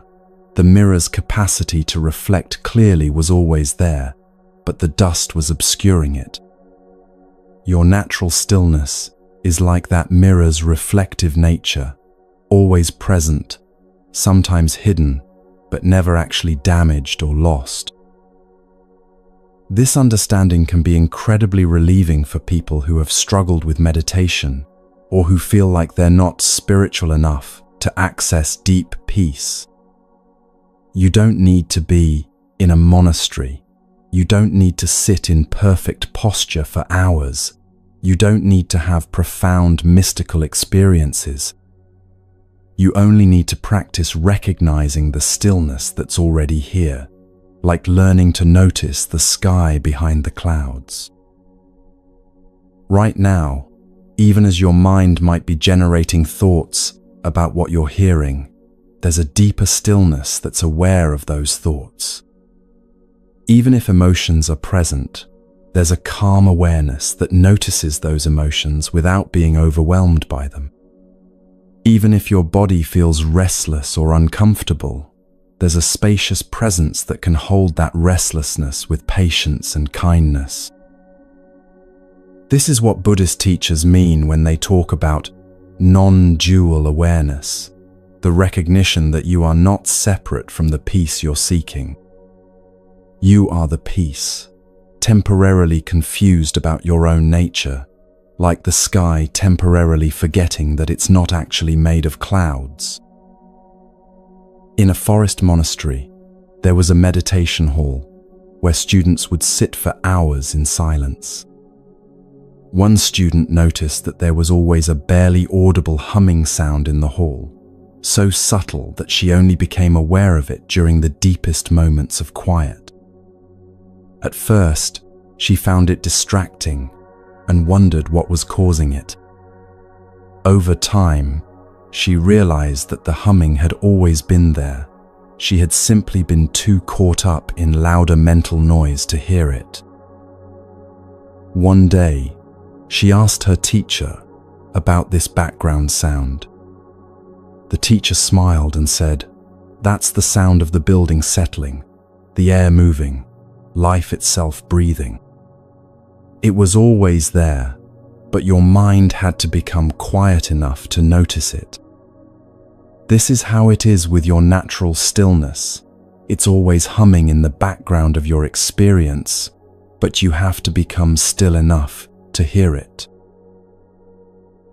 This analogy beautifully captures how discovering your natural stillness actually works.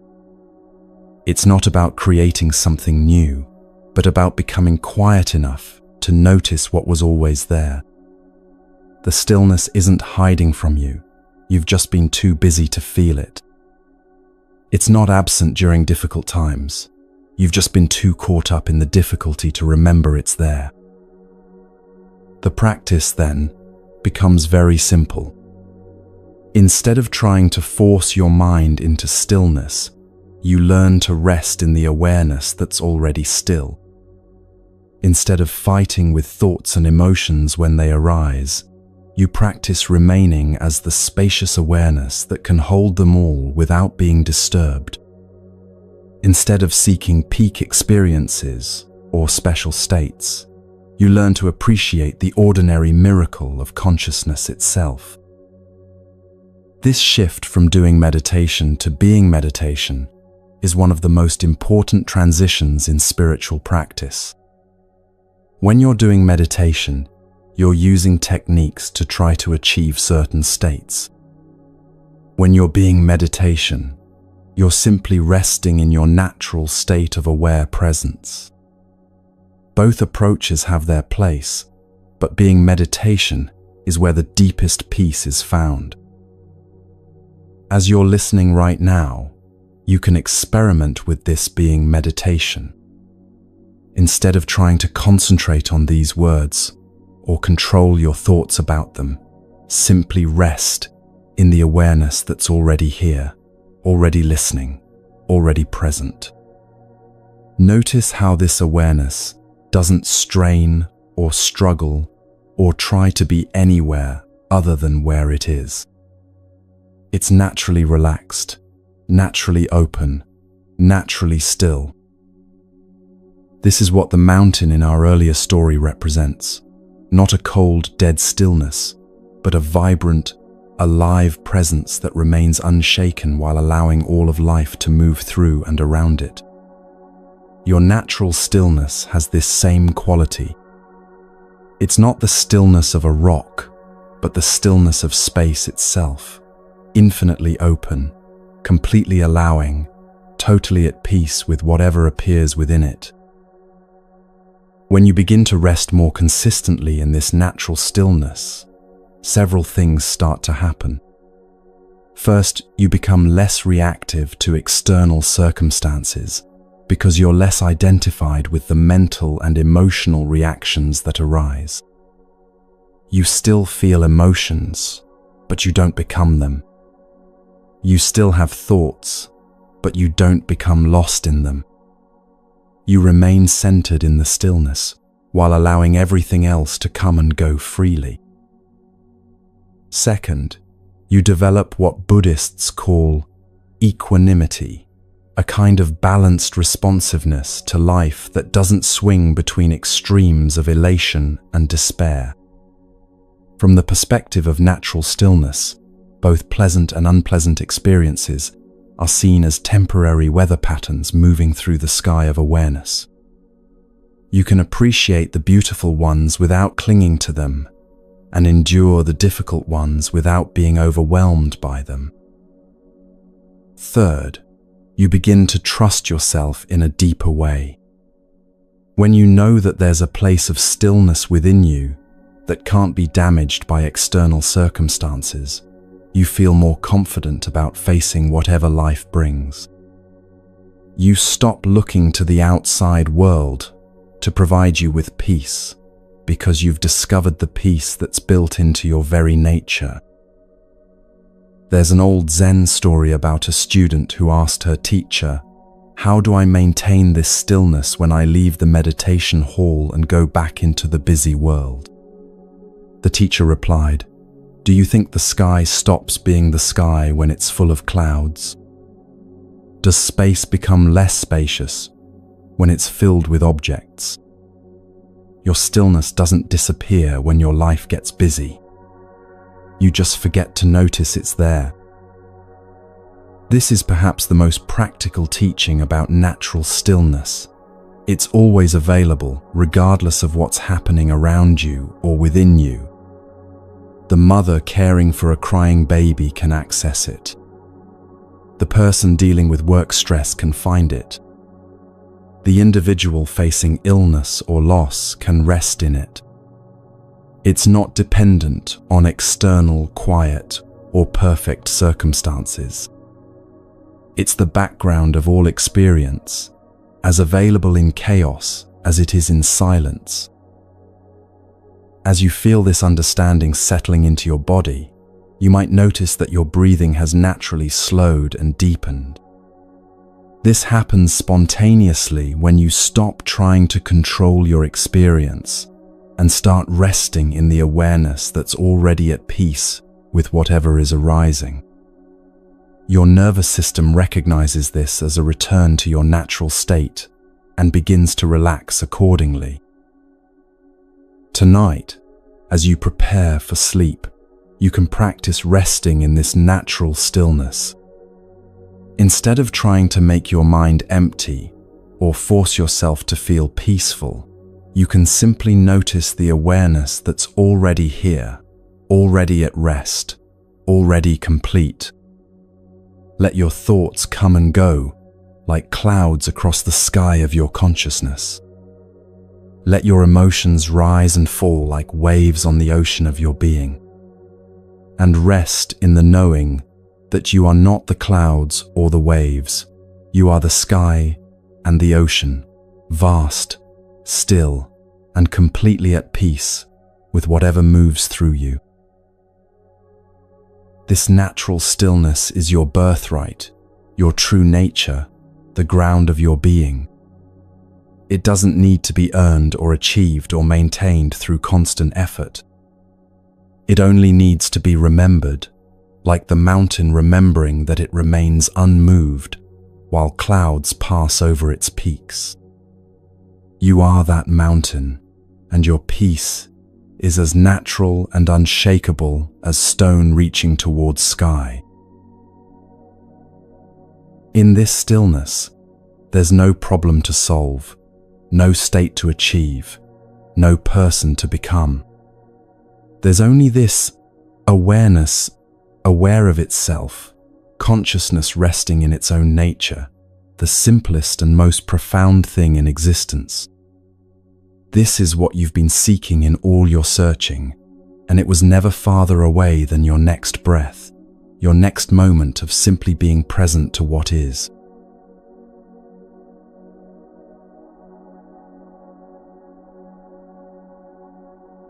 Now that you've discovered the natural stillness that remains constant beneath all changing experiences, you might wonder what to do when powerful emotions arise that seem to disturb that peace. What happens when anger burns through your awareness like wildfire, or when grief feels so heavy it seems to crush the very stillness you've worked to cultivate? What do you do with the intensity of fear, the overwhelming nature of sadness, or even the desperate quality that sometimes accompanies great joy?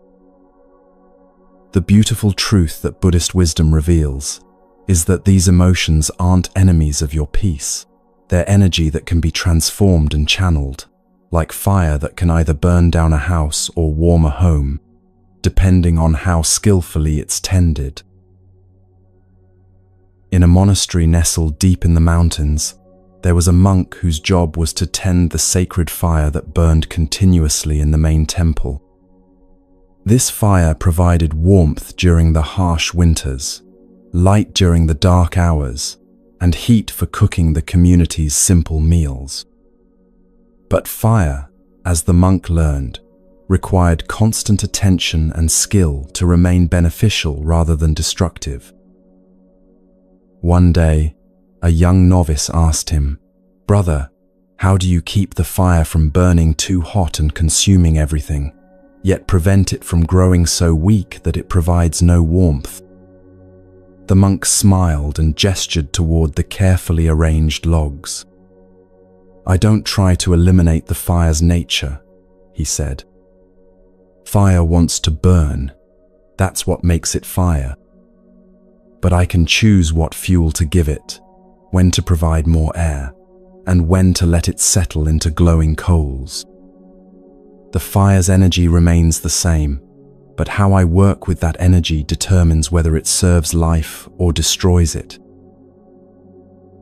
This is exactly how Buddhist practice approaches emotions. Emotions are not problems to be solved or states to be eliminated. They're energy moving through your system, and like fire, this energy can be incredibly beneficial when it's understood and skillfully directed. The goal isn't to become emotionless, it's to become emotionally wise. Most people relate to their emotions in one of two unhelpful ways. Either they suppress them, trying to push down feelings that seem inappropriate or uncomfortable, or they become completely identified with them, letting emotions drive their actions without any conscious direction. But there's a third way, the way of the fire tender, acknowledging the energy while choosing how to work with it. Take anger, for example. In many spiritual traditions, anger is seen as something to be eliminated, a sign of spiritual failure or lack of compassion. But in Buddhist understanding, anger often carries important information. It might be pointing to a boundary that's been crossed, an injustice that needs addressing, or a value that's being threatened. The fire of anger isn't wrong, but how you tend that fire makes all the difference.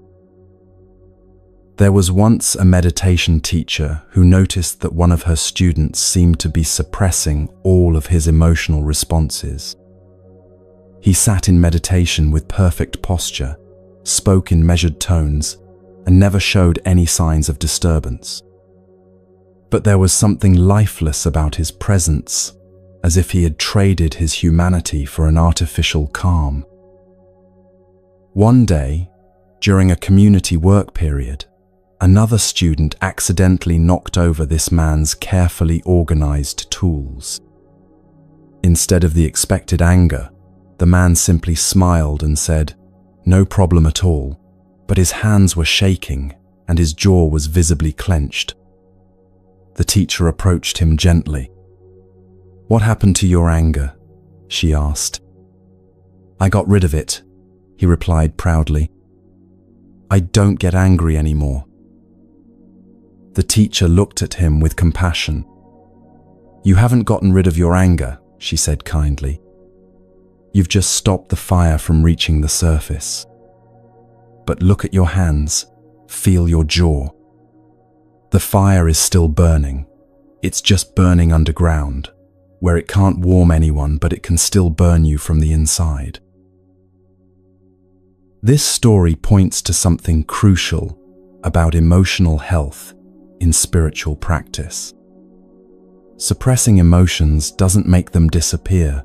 It just drives them deeper into your system, where they can create tension, illness, and psychological rigidity. True emotional wisdom involves feeling your emotions fully while choosing your responses consciously. When anger arises, instead of immediately reacting or immediately suppressing, you can practice what Buddhist teachers call the sacred pause. You feel the heat of the emotion. You acknowledge its presence. You let it move through your body without either feeding it with mental stories or pushing it away with spiritual concepts. In that pause, you can ask yourself, what is this anger trying to tell me? What action, if any, would be most helpful here? How can I use this energy in service of clarity rather than confusion? Often, when anger is met with this kind of conscious attention, it transforms naturally. The heat remains, but it becomes fuel for clear communication, appropriate boundary setting, or compassionate action toward injustice. The fire doesn't get extinguished. It gets channeled into something that serves life rather than destroying it. The same principle applies to all emotions. Grief, when it's allowed to move through you without resistance, doesn't just process loss. It opens your heart to deeper compassion for all beings who experience pain. Fear, when it's felt fully without being dramatized, often contains valuable information about real dangers that need attention or false beliefs that need questioning. Even joy, when it's not clung to desperately, becomes a natural expression of gratitude that enhances your connection to life. In another temple, there was a monk who had been practicing meditation for many years, but found himself becoming increasingly numb to his emotional life. He came to his teacher concerned that his practice was making him less human, less capable of feeling deeply about anything. The teacher listened carefully and then took him to the temple garden, where a small stream flowed between carefully placed stones. "Tell me," the teacher said, "is this stream more beautiful when it flows smoothly over these flat stones, or when it encounters the larger rocks and creates rapids and small waterfalls?" The monk considered the question. "Both have their beauty," he said, "but the rapids seem more alive, more dynamic." The teacher nodded. "Your emotions are like those rapids. They show that your heart is encountering the obstacles and opportunities of life, that you're engaged rather than detached. The goal isn't to eliminate the rapids, it's to let them flow skillfully without damaging the banks." This teaching beautifully illustrates the difference between healthy detachment and emotional numbness. Healthy detachment allows you to feel emotions fully without being controlled by them. Emotional numbness tries to avoid feeling anything difficult, which usually also deadens your capacity for joy, love, and authentic connection. The practice of transforming emotional fire requires developing what psychologists call emotional regulation and what Buddhist teachers call skillful means. This involves several key elements. First, developing the capacity to stay present with intense emotions without either being overwhelmed by them or pushing them away. Second, learning to distinguish between the raw energy of emotion and the mental stories that often amplify that energy unnecessarily. And third, cultivating the wisdom to channel emotional energy into responses that serve your deepest values rather than your immediate impulses. Right now, think of an emotion that you typically struggle with. Maybe it's anxiety that seems to spiral out of control, or sadness that feels too heavy to bear, or anger that erupts before you can catch it. Instead of thinking about how to get rid of this emotion, consider what it might be like to work with it the way the monk worked with fire, not eliminating its essential nature, but learning to tend it skillfully. For instance, anxiety often contains the energy of care and concern. When it's overwhelming, that caring energy becomes scattered and unproductive. But when it's channeled skillfully, that same energy can become thoughtful preparation, mindful attention to important details, or compassionate concern for others' well-being. The anxious energy doesn't disappear. It gets focused in ways that actually serve the caring that underlies it. There's a meditation practice that some Buddhist teachers use specifically for working with difficult emotions. When a strong emotion arises, instead of immediately trying to calm it or analyze it, you breathe into it. You literally send your breath toward the place in your body where you feel the emotion most intensely. This isn't trying to breathe the emotion away. It's offering your breath as a kind of spaciousness that can hold the emotion without being overwhelmed by it. As you breathe with the emotion, you might notice that it has its own natural rhythm, its own lifespan. Emotions, like waves, have a natural tendency to rise, peak, and subside if they're not interfered with. When you neither suppress them nor feed them with dramatic stories, they often transform themselves, revealing wisdom or moving into different emotional territories entirely. One of the most profound discoveries in working with emotions this way is realizing that you are not your emotions. You are the awareness that experiences emotions, just as you are the sky that experiences weather. The sadness moves through you, but you are not made of sadness. The anger arises in you, but you are not essentially angry. This recognition allows you to feel emotions fully without losing your center, to be moved by life without being controlled by every emotional impulse. This doesn't mean becoming cold or distant from your emotional life. Actually, it often means becoming more emotionally available and authentic because you're no longer afraid of what you might feel.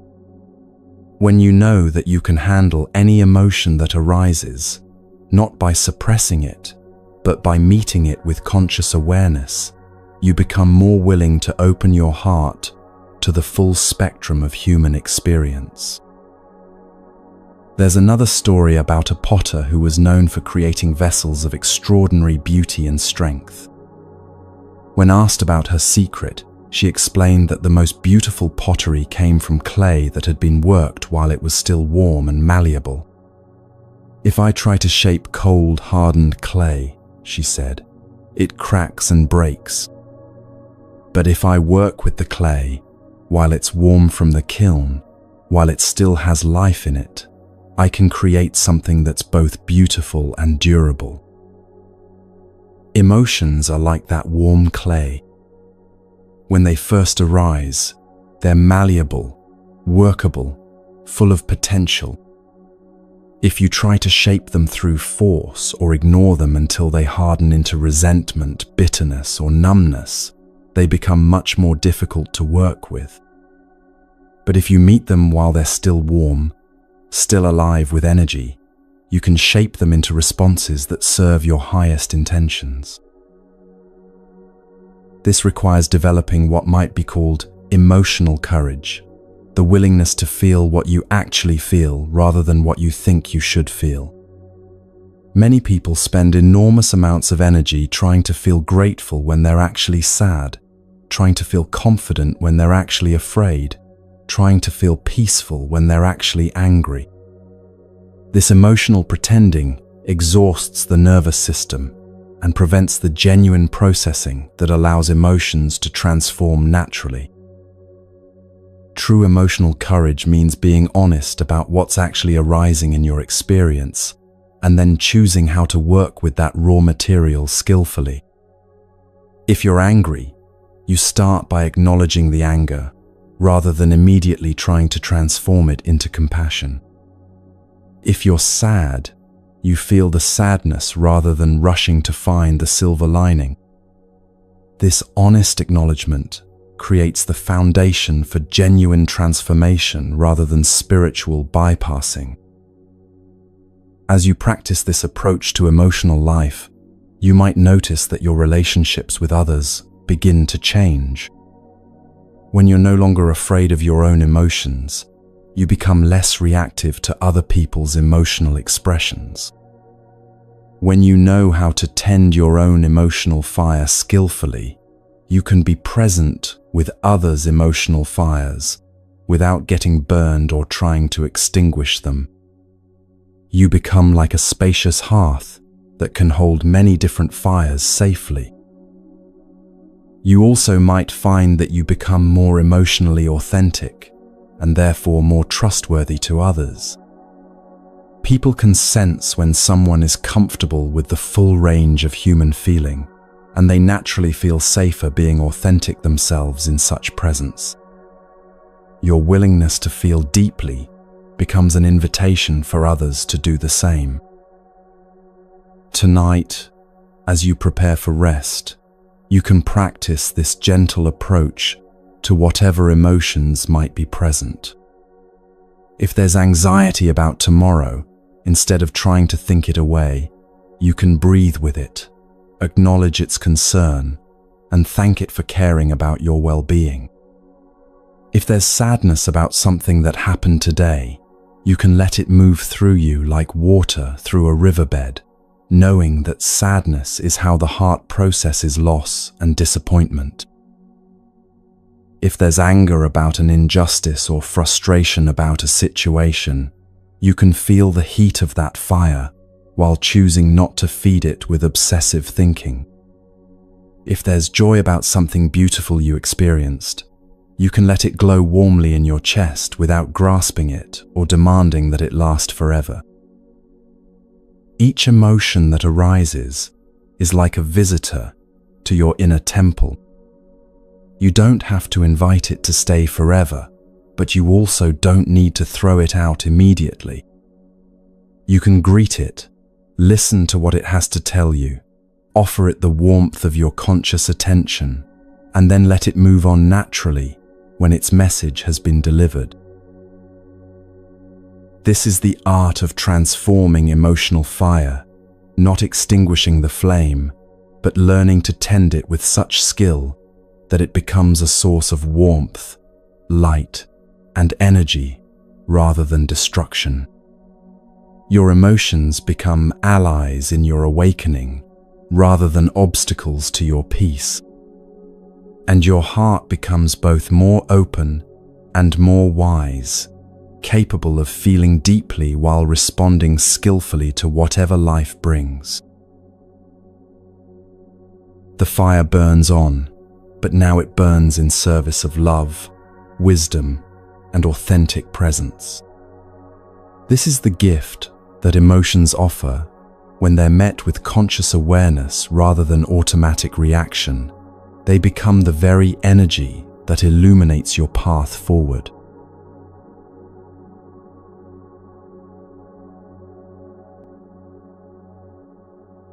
Even after you've learned to transform emotional fire into wisdom, there's often still something that keeps you separate from the full experience of peace and connection.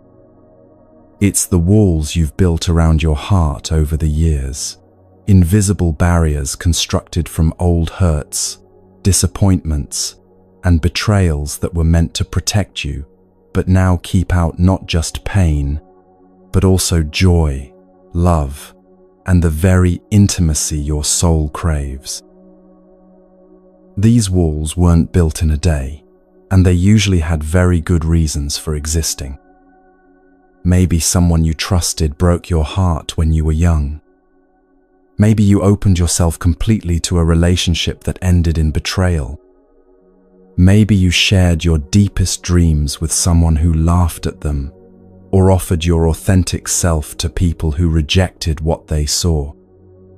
Each hurt became another stone in the wall, another layer of protection between your tender heart and a world that sometimes handles tender things roughly. But what you built for protection has become a prison. The same walls that keep out potential pain also keep out potential beauty. The same guards that protect you from being hurt again also prevent you from being fully loved, fully seen, fully alive in your connections with others. There's a story told in Zen circles about a master gardener who inherited a magnificent garden that had been surrounded by a high stone wall. The previous owner had built the wall after deer had repeatedly destroyed his prized flowers. For years, the garden had been safe from any creatures that might damage the plants. But when the new gardener arrived, he found that while the flowers were indeed protected, they had also become weak and pale from lack of natural interaction with the world around them. More troubling, the wall had not only kept the deer out, it had also kept out the butterflies that pollinated the flowers, the birds that spread seeds for new growth, and the gentle rains that nourished the soil. The garden was safe, but it was slowly dying from isolation. The gardener realized he faced a choice: keep the walls and watch his garden wither in safety, or gradually lower them and trust that the garden's natural vitality would help it handle whatever challenges arose.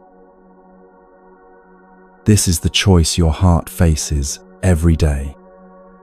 You can continue to live behind the protective walls you've built, staying safe from potential hurt, but also cut off from the nourishment that comes from genuine connection. Or you can begin the gradual, courageous work of opening those walls, not recklessly, not naively, but with the wisdom that comes from understanding that a heart that never risks being hurt is a heart that never fully lives. Buddhist teaching speaks beautifully about this balance between wisdom and openness. The Buddha himself spoke of having a heart like the sky, vast enough to hold all experiences, both pleasant and painful, without being damaged by any of them. This doesn't mean being vulnerable to everyone about everything. It means developing the inner spaciousness to remain open-hearted even when you encounter people or situations that aren't safe for your full transparency. The key insight here is understanding the difference between being protected and being defended. Protection comes from wisdom, discernment, and healthy boundaries. Defense comes from fear, reactivity, and the attempt to control others' responses to you. A protected heart can choose when and how to open based on what's appropriate in each situation. A defended heart operates from automatic patterns of closing that often have little to do with present circumstances. Consider how differently these approaches feel in your body. When you're operating from protection, there's a sense of groundedness, of conscious choice about how much to reveal or share. When you're operating from defense, there's usually tension, a sense of bracing against potential attack, a readiness to fight or flee that keeps your nervous system in a state of chronic alert. Right now, as you're listening to these words, you might be able to feel some of those defensive patterns in your body. Maybe it's a subtle hardening around your heart when you think about someone who hurt you. Maybe it's a tightness in your throat when you imagine expressing a vulnerable truth. Maybe it's a pulling back in your solar plexus when you consider letting someone see you more completely than you usually allow. These physical contractions are your body's way of showing you where the walls have been built. And here's what's beautiful about this awareness. The same sensitivity that built the walls can also begin to dissolve them. The heart that learned to close for protection can also learn to open for connection. In a mountain monastery, there was a young monk who had joined the community after experiencing a devastating betrayal in his previous life. He threw himself into spiritual practice with great dedication, but his fellow monks noticed that he kept everyone at arm's length. He was kind but distant, helpful but never personally available, present but somehow protected behind an invisible barrier. His teacher watched this pattern with patient compassion for many months before finally approaching him. "Brother," the teacher said gently, "I see how diligently you practice meditation, how carefully you follow all the rules of our community. But tell me, how do you practice loving kindness toward yourself?" The young monk was confused by the question. "I try to be kind to everyone," he replied. "But what about the part of you that was hurt?" the teacher asked. "Do you treat that wounded part with kindness, or do you keep it locked away because you're ashamed of its pain?" This question reveals something crucial about opening a protected heart. Often, the first step isn't learning to trust others more. It's learning to have compassion for the parts of yourself that got hurt and needed protection. Many people are angry at themselves for being wounded, frustrated with their own sensitivity, ashamed of their need for safety. But healing begins with understanding that your protection mechanisms weren't failures. They were intelligent responses to real difficulties. The young monk in our story had never honored the wisdom of his own hurt. He had judged his past self for being too trusting and his present self for being too closed. But both responses were actually appropriate to their circumstances. The trusting heart had been beautiful in its openness. The protected heart had been wise in its caution. Healing didn't require choosing between them. It required integrating both into a heart that could be both open and wise. This integration is what Buddhist teachers call skillful vulnerability. It's the capacity to remain open-hearted while also being discerning about when, where, and with whom you share your deeper truths. It recognizes that not everyone has earned the right to your full transparency, but that doesn't mean you need to live behind walls all the time. Think about a flower that opens to the morning sun but closes during the heat of midday and the chill of night. The flower isn't being inconsistent or defensive. It's responding appropriately to different conditions. Your heart can learn the same kind of natural responsiveness, opening when it's safe and beneficial to do so, maintaining boundaries when protection is needed. But how do you know when it's safe to open? How do you distinguish between appropriate caution and unnecessary fear? This is where your body's wisdom becomes invaluable. Your nervous system is constantly reading the safety of your environment through subtle cues that your conscious mind might miss. When you're with someone who feels truly safe, your body naturally relaxes. Your breathing deepens, your muscles soften, your heart opens without effort. When you're with someone who triggers your protection mechanisms, the opposite happens. Your breathing becomes shallow, your muscles tense, your heart contracts. Learning to trust these somatic signals is part of developing skillful vulnerability. Your body often knows before your mind does whether someone is trustworthy with your tender places. There's another aspect to opening a protected heart that many people overlook: the recognition that keeping your heart closed hurts not just you, but also the people who genuinely care about you. When you withhold your authentic self from people who have earned your trust, you deprive them of the gift of really knowing you. You rob them of the opportunity to love you completely, and you rob yourself of the experience of being fully received. A wise teacher once said, "Your heart is not a possession to be hoarded. It's a gift to be shared with those who can appreciate its value." This doesn't mean giving your heart away carelessly. It means recognizing that a heart kept perpetually closed is like a song that's never sung, beautiful in potential, but never able to fulfill its purpose. The gradual opening of a protected heart often happens in stages, like the layers of an onion being gently peeled away. You might start by sharing small vulnerabilities with people who have shown themselves to be trustworthy.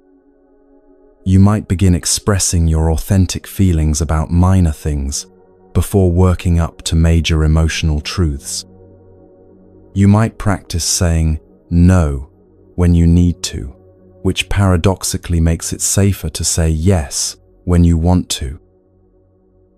Each small act of authentic expression teaches your nervous system that openness doesn't automatically lead to catastrophe. Each positive response to your vulnerability helps reprogram the old belief that showing your true self is dangerous. Over time, your default setting begins to shift from defended to discerning, from closed to consciously open. This process requires tremendous patience with yourself. Hearts that have been closed for years don't open overnight, and there will likely be setbacks, times when someone handles your openness carelessly and you feel the old urge to slam the walls back up. These moments are not failures, they're information. They teach you more about what you need to feel safe, what kinds of responses nourish your trust, and how to communicate your boundaries clearly. There's a beautiful practice in loving-kindness meditation where you place your hand on your heart and offer yourself the same compassion you would give to a dear friend who was struggling. For people with protected hearts, this practice can be revolutionary. It begins to heal the internal environment that made closing necessary in the first place. When you become a safe person for yourself, you become more available for genuine connection with others. As you practice this internal kindness, you might notice that your need for external validation begins to diminish. When you're no longer trying to get from others what you're unwilling to give yourself, your relationships become less desperate and more genuine. You can afford to be selective about who gets access to your deeper self because you're no longer starving for acceptance. You also might discover that opening your heart doesn't make you more vulnerable to being hurt. It actually makes you more resilient. A heart that's been softened by self-compassion can handle disappointment better than a heart that's been hardened by self-protection. When you know how to comfort yourself, you can take the risks that lead to meaningful connection without fearing that rejection will destroy you. Tonight, as you prepare for rest, you can practice this gentle opening. Place your hand on your heart and feel the steady rhythm of your heartbeat. This heart has carried you through every difficulty you've ever faced. It has loved as well as it knew how, protected you when protection was needed, and remained open to whatever healing was possible. Breathe into your heart space and imagine the walls becoming more permeable, not disappearing entirely, but becoming like a garden gate that can open and close as wisdom dictates. Feel gratitude for all the ways your heart has served you, including the ways it learned to protect itself. And set an intention to honor both your need for safety and your longing for connection as you move forward. Your heart wants to love and be loved. It wants to give and receive in the natural rhythm of healthy relationship. The walls were never meant to be permanent. They were meant to give you time to heal, to learn, to develop the wisdom that makes true intimacy possible. Now you can begin to trust that your heart is strong enough to handle both the joy and the sorrow that come with genuine connection. Like the garden that thrived when its walls became gates, your life becomes more beautiful when your heart learns to open skillfully, protected by wisdom, guided by discernment, but no longer imprisoned by fear. This is the courage that makes love possible, the vulnerability that makes connection real, the openness that allows life to touch you deeply enough to matter.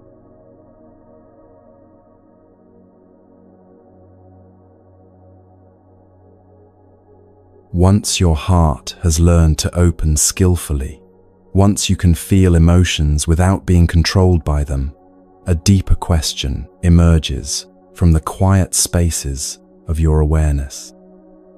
How do you move through a world that never stops changing? Rivers don't ask permission before altering their course.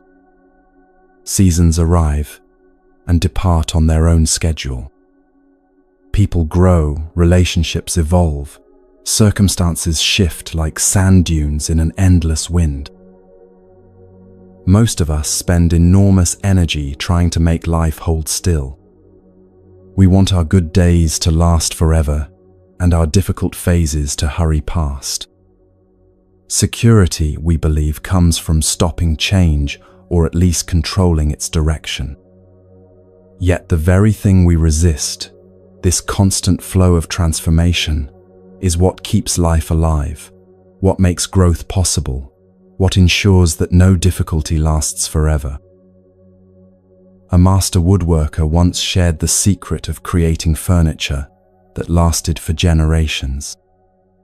"I don't fight against the wood's natural grain," he explained to his apprentice. "Wood expands and contracts with humidity, warps slightly with temperature changes, develops character marks over time." The apprentice looked puzzled. "But doesn't that make the furniture less perfect?" The master smiled, running his hand along a table that had served his family for 50 years. Perfect means working with reality, not demanding that reality be different than it is. This wisdom applies to every aspect of human existence. Relationships that try to remain exactly the same gradually become brittle and break. Bodies that resist the natural aging process often suffer more than those that adapt gracefully to each life stage. Minds that insist on controlling every outcome exhaust themselves fighting currents they cannot redirect. Buddhist philosophy calls this resistance to natural flow dukkha, often translated as suffering, but more accurately understood as the friction that occurs when life pushes against our rigid expectations. A wheel that's perfectly round rolls smoothly down any road. But a wheel with flat spots created by our demands for how the journey should go creates bumps, jerks, and unnecessary wear on the entire vehicle. Picture a river carving its path through a landscape over thousands of years. Water doesn't argue with mountains. Instead, it finds the most efficient route around obstacles, gradually wearing away what can be changed, while flowing around what cannot. The river reaches the sea not through force, but through persistence, flexibility, and an unwavering commitment to its ultimate direction, despite countless detours along the way. You possess this same capacity for intelligent adaptation. When circumstances shift unexpectedly, you can rage against the change, or you can ask yourself, how do I flow skillfully with what's actually happening? When relationships evolve beyond your comfort zone, you can demand they return to familiar patterns or explore what new forms of connection might be possible. When your body ages, when your career changes direction, when life dismantles plans you thought were permanent, you face the same choice the river faces: fight uselessly against reality, or find the most graceful way to work with it. An elderly tea master was known throughout her region for the extraordinary quality of her ceremonies. Students would travel great distances to learn her techniques, expecting to memorize precise movements and exact timing. Instead, she taught them something unexpected. Every tea ceremony is different, she would say, because every moment is different. The temperature of the water varies slightly. The humidity affects how the tea leaves unfold. Each guest brings unique energy to the gathering. Mastery lies not in performing identical movements, but in responding perfectly to what this specific moment requires. This teaching points toward what Taoists call Wu Wei, action that arises naturally from present circumstances rather than from predetermined scripts. Wu Wei doesn't mean passivity. A master musician doesn't passively let her fingers fall randomly on the keys. Rather, she responds so fluidly to the music's emerging requirements that technique becomes invisible, leaving only pure expression. Living in Wu Wei means developing the sensitivity to feel when to act and when to wait, when to speak and when to listen, when to persist and when to pivot. This sensitivity cannot be learned through rules or formulas. Like the tea master adapting to each ceremony's unique conditions, you must cultivate the capacity to read each situation freshly rather than applying yesterday's solutions to today's challenges. Consider how different your days become when you approach them with this flowing awareness. Instead of forcing yourself through a rigid schedule, regardless of your energy levels, you learn to work with your natural rhythms. Rather than demanding that conversations follow predetermined agendas, you become curious about where authentic dialogue wants to lead. You stop trying to manufacture specific outcomes and start collaborating with whatever possibilities are actually emerging. This shift requires redefining what strength means. Many people equate strength with rigidity, the ability to maintain the same position regardless of external pressures. But observe bamboo during a typhoon. The strongest trees are those that bend so far they nearly touch the ground, then spring back to vertical when the storm passes. They survive not because they're unmovable, but because they're incredibly flexible while remaining rooted in something deeper than surface appearances. Your own roots run deeper than your circumstances. Beneath the changing conditions of your external life lies an awareness that remains constant. The same consciousness that witnessed your childhood is witnessing this moment. Jobs may come and go, relationships may evolve or end, your body will age and eventually die, but the awareness experiencing all of this remains mysteriously unchanged. When you learn to rest in this deeper stability, surface changes become less threatening and more interesting. A young farmer inherited land that experienced severe droughts every few years. His neighbors constantly complained about the unpredictable weather, always surprised and frustrated when dry seasons arrived. But this farmer studied the patterns, learned which crops thrived in different conditions, and developed multiple water conservation strategies. When droughts came, he was ready. When abundant rains returned, he celebrated without becoming attached to the temporary abundance. Weather changes, he would say simply. My job is to farm skillfully regardless of which weather shows up. This farmer understood something crucial about working with life's natural cycles. Change isn't an interruption to normal life. Change is normal life.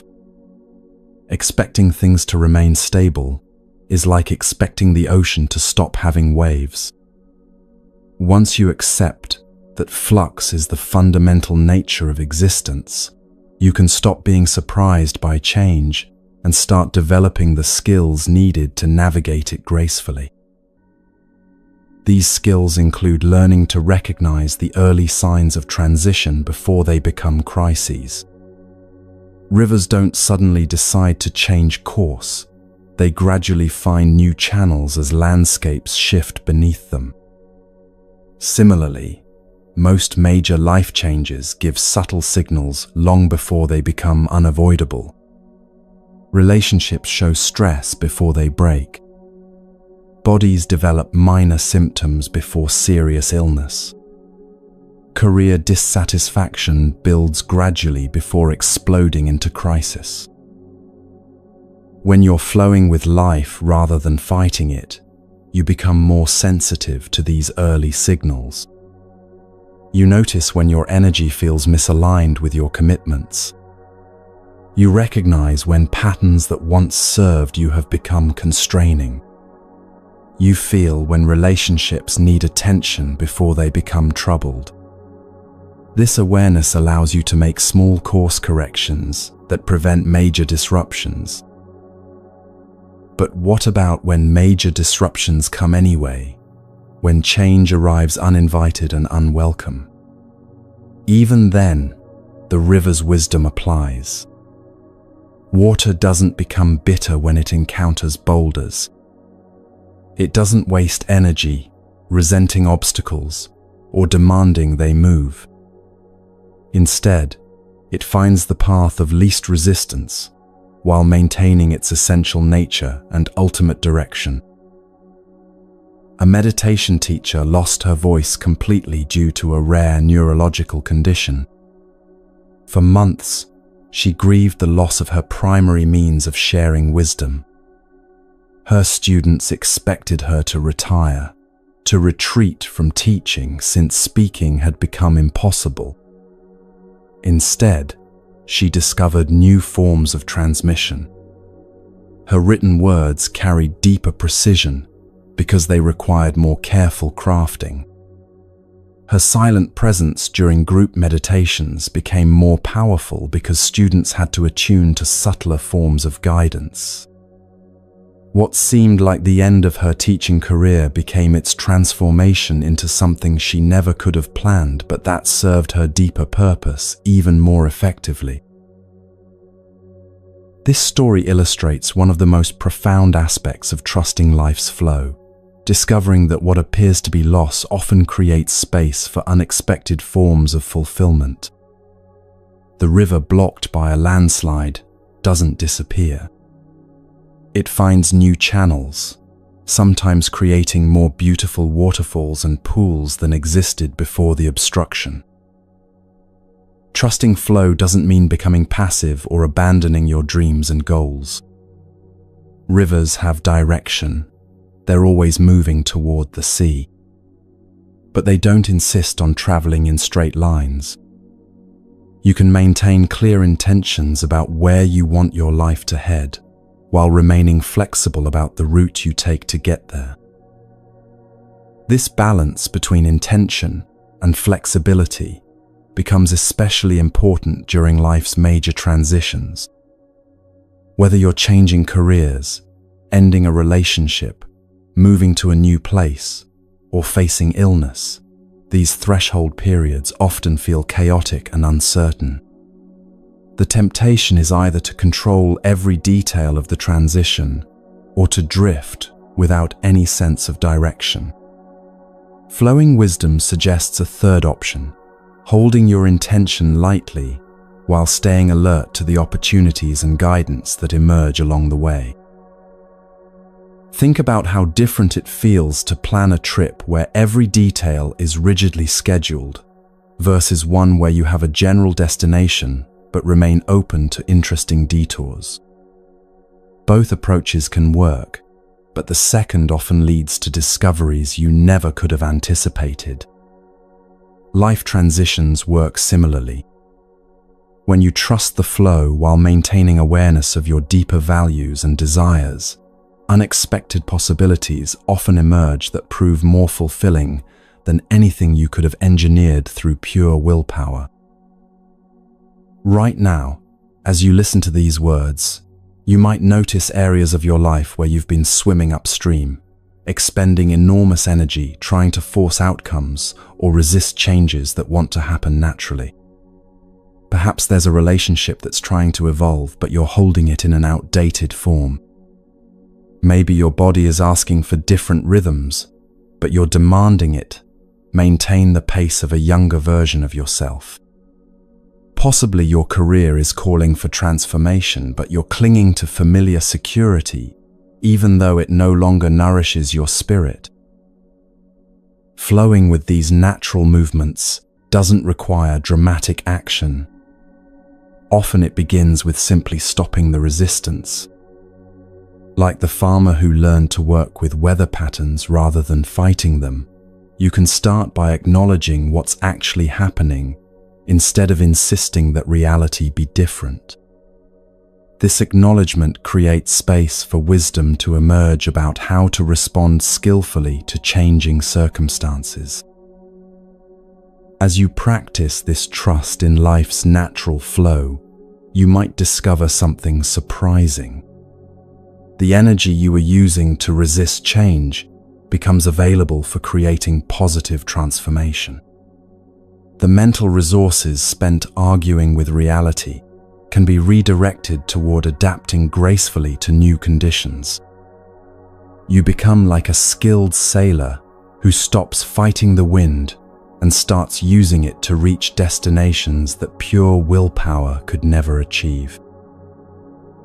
Tonight, as you prepare for rest, you can practice releasing into this natural flow. Let your breathing find its own rhythm without trying to control it.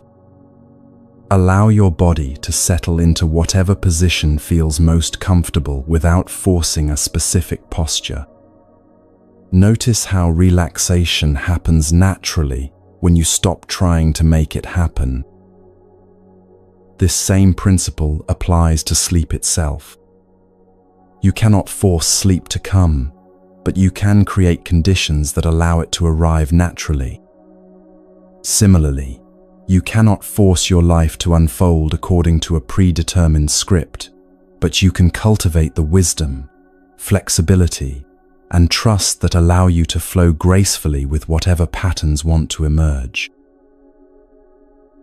Like water finding its way to the sea, your life has an intelligence that knows how to move toward fulfillment, even when the path isn't visible from where you currently stand. Sometimes this movement looks like progress, sometimes like setbacks, sometimes like periods of stillness that prepare you for the next phase of growth. All of it serves the larger journey toward becoming who you're meant to be. Trust the flow, trust the process. Trust that the same force that moves rivers toward oceans and guides seasons through their cycles is also moving through your life, with wisdom you don't always need to understand to benefit from. You are part of a vast, intelligent unfolding that includes you while being infinitely larger than your individual concerns. Rest in this belonging, this trust, this knowing that you don't have to control the current to arrive safely at your destination.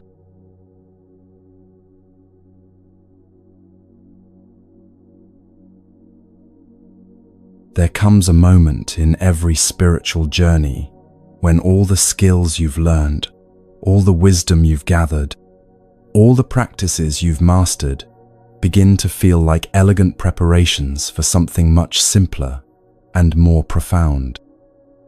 You've learned to release what doesn't belong to you, to stop carrying mental stones, to hold outcomes lightly, to make peace with the past. Yet beneath all this learning, a deeper invitation waits, the call to let go, not just of specific attachments, but of the very need to manage your existence at all. This is the art of deep surrender, and it's different from everything that came before. Previous teachings asked you to release particular things, other people's emotions, regrets about the past, anxiety about the future. Surrender asks for something more fundamental, releasing the one who thinks they need to do all that releasing. In a remote mountain village, there lived an old woman who had spent decades learning traditional weaving patterns, passed down through generations. Her tapestries were renowned for their intricate beauty and perfect execution. But as her eyes began to fail with age, she could no longer see the fine details that had defined her mastery.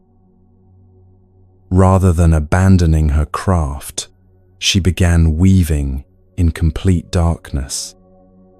Her fingers moved guided by intuition rather than sight, creating patterns that emerged from some deeper knowing than conscious technique. When people saw these new works, they were astounded. The tapestries possessed a quality of spontaneous beauty that surpassed anything she had created during her years of careful control. How do you create such magnificent work without being able to see what you're doing? A visitor asked. The old woman smiled, her hands continuing their rhythmic work. For 50 years, I tried to weave perfect patterns. Now the patterns weave themselves through me. Surrender taught me that the most beautiful things emerge when I stop trying to be the one making them beautiful. This story points towards surrender's deepest mystery. After years of learning how to live skillfully, there comes an invitation to discover what happens when life lives through you, rather than being something you try to live correctly. It's the difference between swimming with great technique and floating in a way that lets the water hold you completely. Most people resist this level of letting go because it feels like giving up, like becoming passive or irresponsible. But authentic surrender is intensely alive and surprisingly active. When the old weaver stopped trying to control every thread, her hands became more responsive to the fabric's needs, not less. When you surrender the exhausting job of micromanaging your existence, energy becomes available for a different kind of engagement with life, one that's more spontaneous, more intuitive, more aligned with forces larger than your individual will. Buddhist teaching describes this as moving from self-power to other power, from relying solely on your personal efforts to opening to a wisdom that transcends your limited perspective. This doesn't mean abandoning responsibility or effort. Instead, your actions begin arising from a deeper source, like a spring bubbling up from underground rather than water you have to pump manually. Picture the difference between a musician playing notes from sheet music and one improvising from years of internalized understanding. Both require skill, but improvisation has a flowing quality that comes from trusting something beyond conscious control. The musician knows the scales, understands harmony, feels rhythm in their bones, but the actual notes that emerge in each moment arise spontaneously from this deep foundation rather than predetermined thought. Living from surrender has this same improvisational quality. Your values remain clear, your compassion stays active, your wisdom continues growing. But the specific ways these qualities express themselves become less calculated and more spontaneous. You find yourself saying exactly what needs to be said without rehearsing it first. Actions arise that serve situations perfectly, despite not being planned. Solutions appear for problems you weren't even consciously working on. A renowned chef described his evolution this way. Early in my career, I followed recipes obsessively, measuring every ingredient precisely, timing each step exactly. But cooking became an art only when I learned to taste constantly, to feel what each dish needed in real time, to let the ingredients guide the process rather than imposing predetermined outcomes. His food became legendary, not when he gained more control over his cooking, but when he developed enough skill to surrender control intelligently. This intelligent surrender requires everything you've learned so far. You cannot let go safely without first developing the wisdom to recognize what deserves your effort and what doesn't. You cannot trust larger forces without first learning to distinguish between your authentic inner guidance and the fearful chatter of ego. You cannot surrender control without first developing enough skill to engage responsively with whatever arises. But once these foundations are established, holding on too tightly to even skillful control becomes another form of suffering.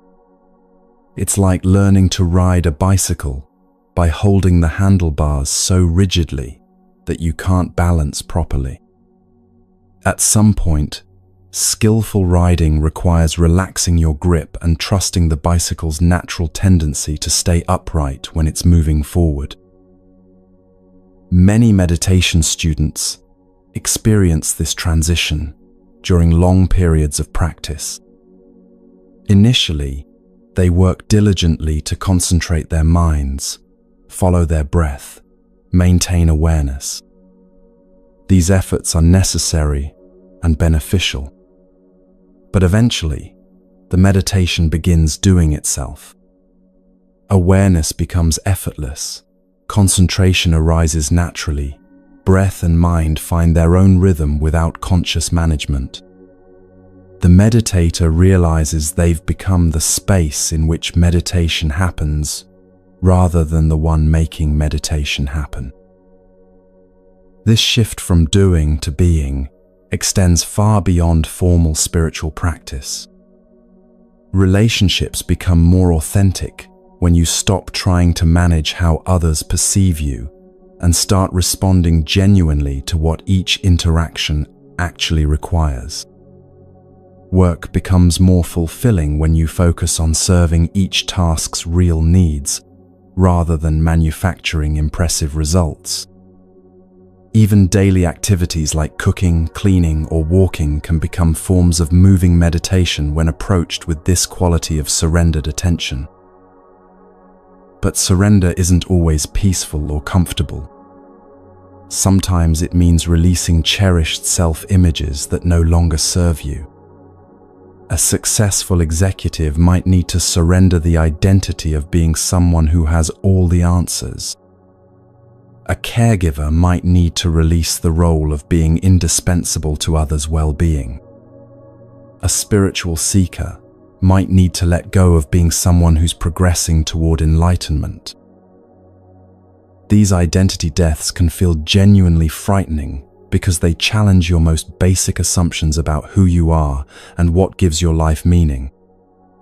Yet what emerges on the other side is often a more spacious, more authentic way of being that couldn't have developed while you were clinging to previous self-definitions.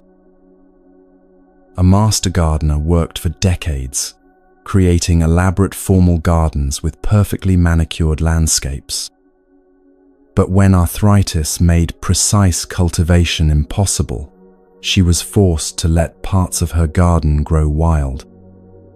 Initially, this felt like failure, like abandoning her life's work. However, as native plants returned and wildlife flourished in the unmaintained areas, she discovered a different kind of beauty emerging, one that was more alive, more dynamic, more connected to natural cycles than anything her careful control had produced. I thought surrender meant giving up on beauty, she reflected years later. Instead, it taught me that beauty has its own intelligence that often surpasses human planning. The wild sections of her garden became gathering places for birds, butterflies, and beneficial insects that had never appeared in the formal areas. Seeds carried by wind and animals created surprising combinations of plants that she never would have chosen, but that somehow complemented each other perfectly. This gardener's experience illustrates surrender's fundamental paradox. Letting go of control often produces outcomes more beautiful and beneficial than anything you could have engineered through willpower alone. This happens because surrender opens you to possibilities your limited perspective couldn't imagine and connects you with forces of creativity, healing, and growth that operate beyond the scope of individual planning. In Zen tradition, there's a saying, "Great doubt leads to great awakening." This doubt isn't skepticism about spiritual truth, but rather a profound questioning of your assumptions about how life works and who you think you are. When you doubt whether you actually need to control everything, space opens for discovering what takes care of itself when you're not interfering. When you question whether your identity is as solid as you've assumed, you might glimpse the vast awareness that exists beyond all temporary self-definitions. This great doubt naturally leads to what could be called great trust, not blind faith in external authorities, but confidence in life's fundamental intelligence. Watch how wounds heal without conscious direction, how plants grow toward light without being taught, how ecosystems balance themselves through countless interconnected relationships. The same intelligence that coordinates these processes is also moving through your life, though it often operates in ways too subtle or complex for ordinary thinking to recognize. Surrender involves learning to cooperate with this deeper intelligence rather than trying to override it with personal preferences. This doesn't mean becoming passive or abandoning discernment. Just as the chef still chooses ingredients carefully, even while letting the cooking process guide itself, you continue making conscious choices while holding them lightly enough that better possibilities can emerge if they arise. Right now, as you listen to these words, you might be able to feel places where you're still gripping, still trying to manage outcomes that could unfold more gracefully if you relaxed your control. Maybe it's a relationship you're trying to force into a particular shape. Perhaps it's anxiety about a future situation that hasn't even happened yet. Possibly, it's the very effort to understand these teachings perfectly or apply them correctly. What would it feel like to release even these subtle forms of holding on? Can you allow this conversation between these words and your awareness to unfold naturally without needing to grasp every concept or achieve any particular state?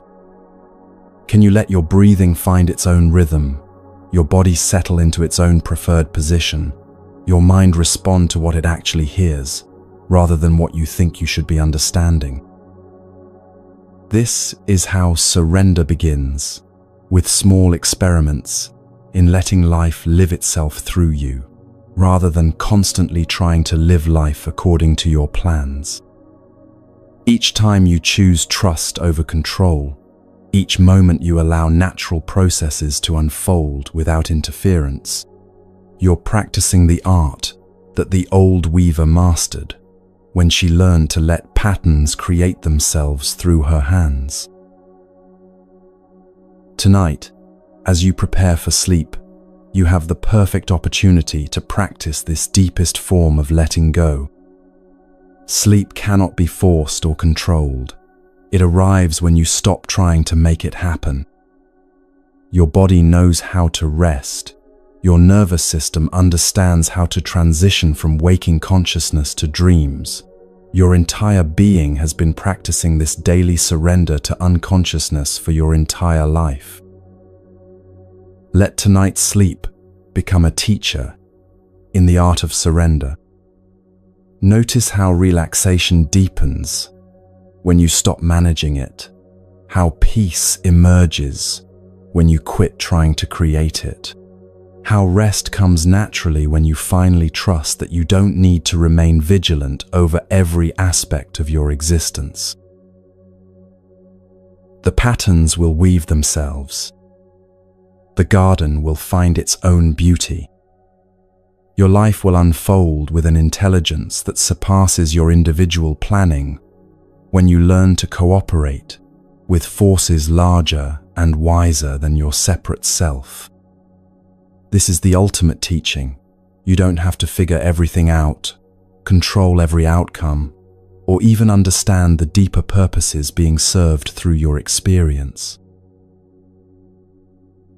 You only need to show up fully for each moment and trust that the same creative force that moves stars through their cycles and seasons through their changes is also guiding your journey with perfect wisdom, even when, especially when, you can't see where the path is leading.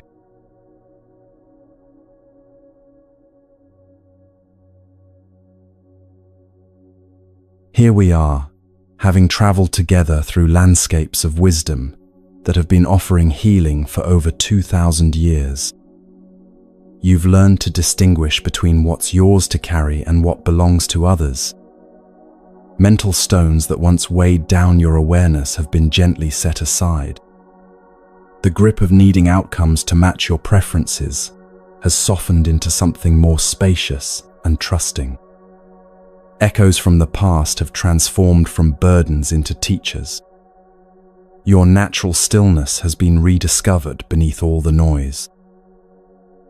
The fire of emotions no longer burns destructively, but warms your heart with wisdom. Walls around your heart have become gates that open and close with conscious choice. Life's natural flow has become a current you work with, rather than against. And finally, you've touched the edges of what it means to let existence live through you rather than constantly trying to manage every detail of your experience. But perhaps the most profound teaching of all is this: none of these insights need to be grasped, perfected, or turned into new burdens of spiritual achievement. They're more like seeds that have been planted in the fertile soil of your awareness, seeds that will grow naturally when conditions are right, without forcing or constant tending. There's an ancient story about a student who approached her teacher after years of intensive practice, carrying a heavy bag filled with books, meditation cushions, prayer beads, and various spiritual tools. "Master," she said, "I've learnt so many techniques, memorized countless teachings, practiced every method you've shared. Yet I still feel like something essential is missing." The teacher looked at the overflowing bag and smiled gently. "Come with me," she said, leading the student to a simple room that contained nothing but a single cushion in the center. "Sit here," the teacher instructed. "But what technique should I use?" the student asked, reaching for her bag of tools. "Just sit," the teacher repeated. "But which teaching should I contemplate?" "None," came the reply. "Then what should I do?" The teacher's eyes twinkled with infinite kindness. "Nothing. Just be what you already are." In that moment, the student realized that all her learning had been preparation for this simple recognition. Beneath every technique, beyond every teaching, prior to every spiritual accomplishment, there was already a completeness that needed nothing added to it. The bag of tools wasn't wrong. It had served its purpose by bringing her to this point of understanding. But now, she could set it down and discover what remained when even spiritual striving was released. This is where your own journey arrives tonight. Everything you've learned through these hours has been leading to this moment of recognition. You don't need to become someone different to find peace. You don't need to perfect any technique or eliminate all difficulties from your life. You don't need to carry these teachings like additional weight in an already full bag. Instead, you can let everything you've heard tonight settle into your being the way water soaks into parched earth. Some insights will take root immediately, growing into new ways of responding to daily challenges. Others will lie dormant until circumstances arise that call them forth. Some may fade from conscious memory entirely, yet continue influencing your choices in subtle ways you'll never directly notice. This natural integration happens not through effort, but through relaxation. When you stop trying to memorize wisdom and start embodying it, when you quit grasping insights and begin living them, the teachings transform from information into the very fabric of how you move through the world. Think of how a tree absorbs sunlight. It doesn't strain to capture every photon or worry about converting light efficiently into energy. The absorption happens naturally through processes so fundamental that conscious intervention would only interfere. Your psyche has this same capacity for absorbing exactly what it needs from tonight's teachings, while allowing everything else to flow through without resistance. Right now, you might notice that your breathing has naturally slowed and deepened over the course of our time together. This isn't because you were trying to breathe differently, but because the nervous system automatically relaxes when it's no longer carrying unnecessary burdens. Each teaching that resonated, each weight that was released, each moment of recognition created a little more space for your natural peace to emerge. Feel how different your body feels now compared to when you first began listening. Perhaps there's a softness around your eyes that wasn't there before. Maybe your shoulders have dropped away from your ears without conscious instruction. Possibly your jaw has unclenched, your hands have opened, your heart has expanded just enough to let in a breath of relief. These physical changes reflect deeper shifts in how you're relating to your experience. Where there was tension, spaciousness has appeared. Where there was grasping, allowance has emerged. Where there was resistance, acceptance has quietly taken root. None of this required dramatic transformation or heroic spiritual effort, just the gentle willingness to set down what was never yours to carry. In Zen tradition, there's a beautiful concept called beginner's mind, approaching each moment with fresh eyes, rather than through the filter of accumulated knowledge. Paradoxically, the more you learn about spiritual wisdom, the more important it becomes to hold that learning lightly. Tonight's teachings are most powerful when they become part of your natural responsiveness, rather than mental concepts you try to apply. This means you don't need to remember everything you heard tonight in order to benefit from it. You don't need to create practice schedules or spiritual disciplines around these insights. You don't need to analyze how well you're implementing Buddhist principles or measure your progress toward enlightenment. The deepest integration happens when you simply continue living your life while remaining open to the natural emergence of greater wisdom, compassion, and freedom. Consider how learning to walk happened when you were very young. No one gave you lectures about balance, coordination, or the physics of bipedal locomotion.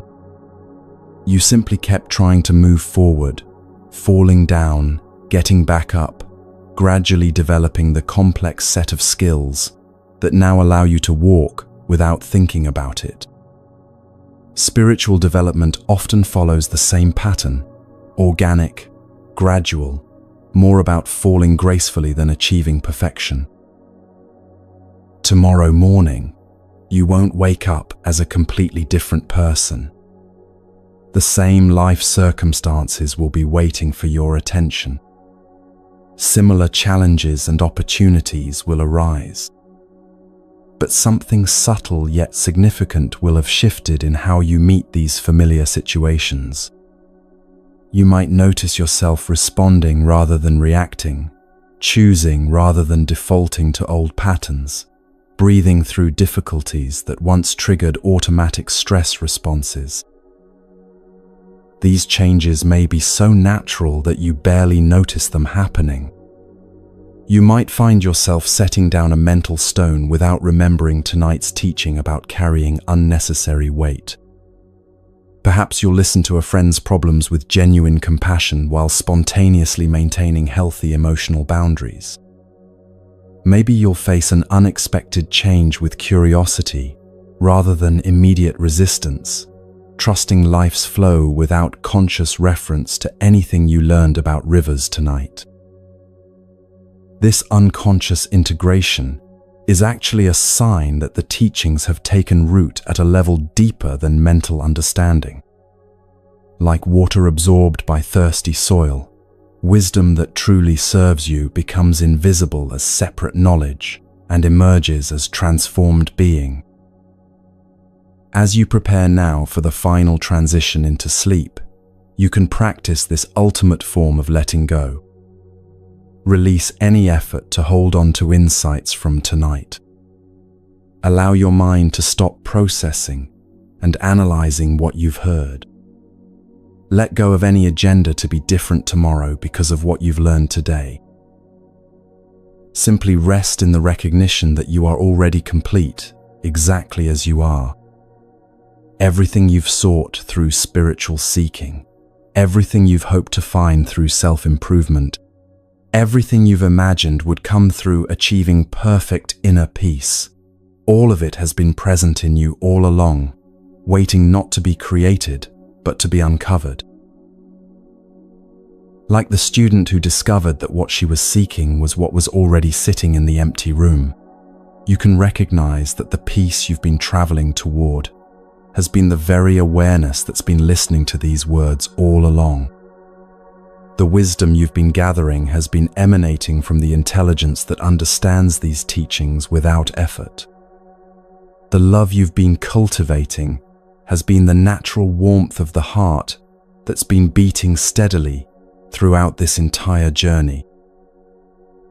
Tonight, as sleep welcomes you into its healing embrace, you don't need to take anything with you into dreams except this simple knowing: you are enough. You have enough. You are already home in yourself. The seeds have been planted. The garden will grow itself. Your only job now is to rest in the fertile silence where all wisdom grows, where all peace abides, where all love originates and returns. Let everything dissolve now: the teachings, the teacher, the one who learned, even the distinction between waking and sleeping. What remains is what was always here: pure awareness, naturally peaceful, completely free, eternally at rest in its own boundless nature. This is your true home, and you've never actually left it. Welcome back to yourself. Welcome to this moment, where nothing needs to be different, for everything to be perfect. Welcome to the peace that was never lost, and therefore never needs to be found.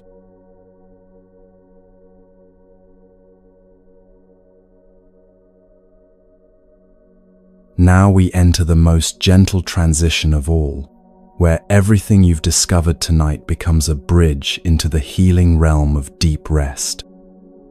There's nothing left to learn, nothing more to understand, nothing to accomplish or achieve. Your only invitation now is to let your body remember what it has always known, how to surrender completely into profound relaxation. Begin by feeling the weight of your body exactly where it lies. Notice how the surface beneath you rises up to meet you, supporting every curve and angle without effort or complaint. Your body has carried you faithfully through this entire journey tonight, and now it's time to offer it the gift of complete release. Let your attention drift gently to the crown of your head.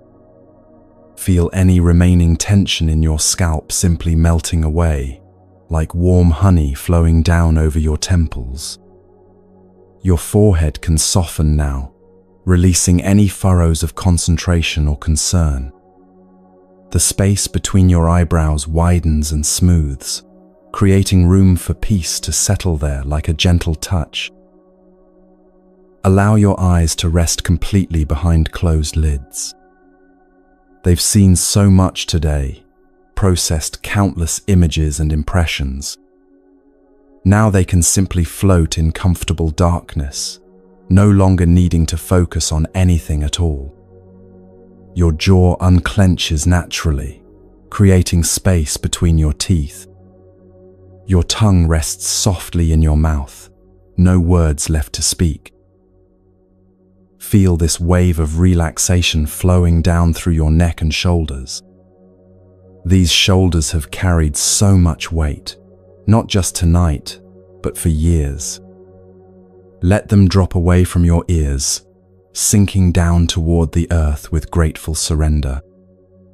Your arms become heavy and loose, like water finding its natural level. Your hands open completely, palms soft, fingers naturally curved. With each breath, this gentle melting continues down into your chest. Your heart, which has been learning to open throughout our time together, can now rest in its natural rhythm. No need to protect or guard anymore. Your ribs expand and contract with the easy rhythm of breathing that requires no thought, no management, no control. The soft area of your belly rises and falls like gentle waves against a peaceful shore. Any tension held here from old emotions, ancient fears, or daily stress simply dissolves into this oceanic breathing. Your lower back releases into the support beneath you, finally trusting that you don't need to hold yourself up anymore. This river of relaxation flows down through your hips and pelvis, through your thighs and knees, pooling in your calves before finally draining out through your feet. Your entire body becomes like still water, perfectly at rest, needing nothing, holding nothing, just peacefully being. As your physical form settles into this profound quiet, all the teachings from tonight begin weaving themselves into the fabric of your being. You don't need to consciously review them or try to remember every detail. They're becoming part of your cells, part of your breath, part of the wisdom your body carries forward. The understanding about releasing others' emotions becomes a gentle strength in your nervous system.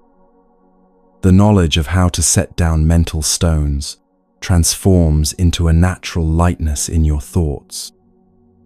The wisdom about flowing with change becomes fluid grace in your very bones.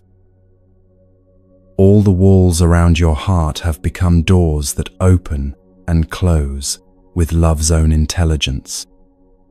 The fire of your emotions burns now with steady warmth rather than destructive heat. Your natural stillness spreads through every fiber of your being like moonlight flooding a quiet valley. You are held now by forces far greater than your individual will. The same intelligence that guides planets in their orbits and seasons in their cycles is cradling you in this moment. The same love that moves through every act of genuine compassion is surrounding you like an infinite embrace. This deep rest is not escape from life. It's a return to the source of all energy, where restoration happens without effort, where insights integrate naturally, where your soul touches the quiet depths that busy days cannot reach. In this moment, you rest not as someone who has problems to solve or progress to make, but as someone who is already complete, already whole, already home in the vast awareness that you truly are. Let go now of being anyone in particular. Release the effort of being a person with a history, with concerns, with tasks waiting for tomorrow. Dissolve into the pure being that exists before all stories, beyond all identities, prior to all the coming and going of experience.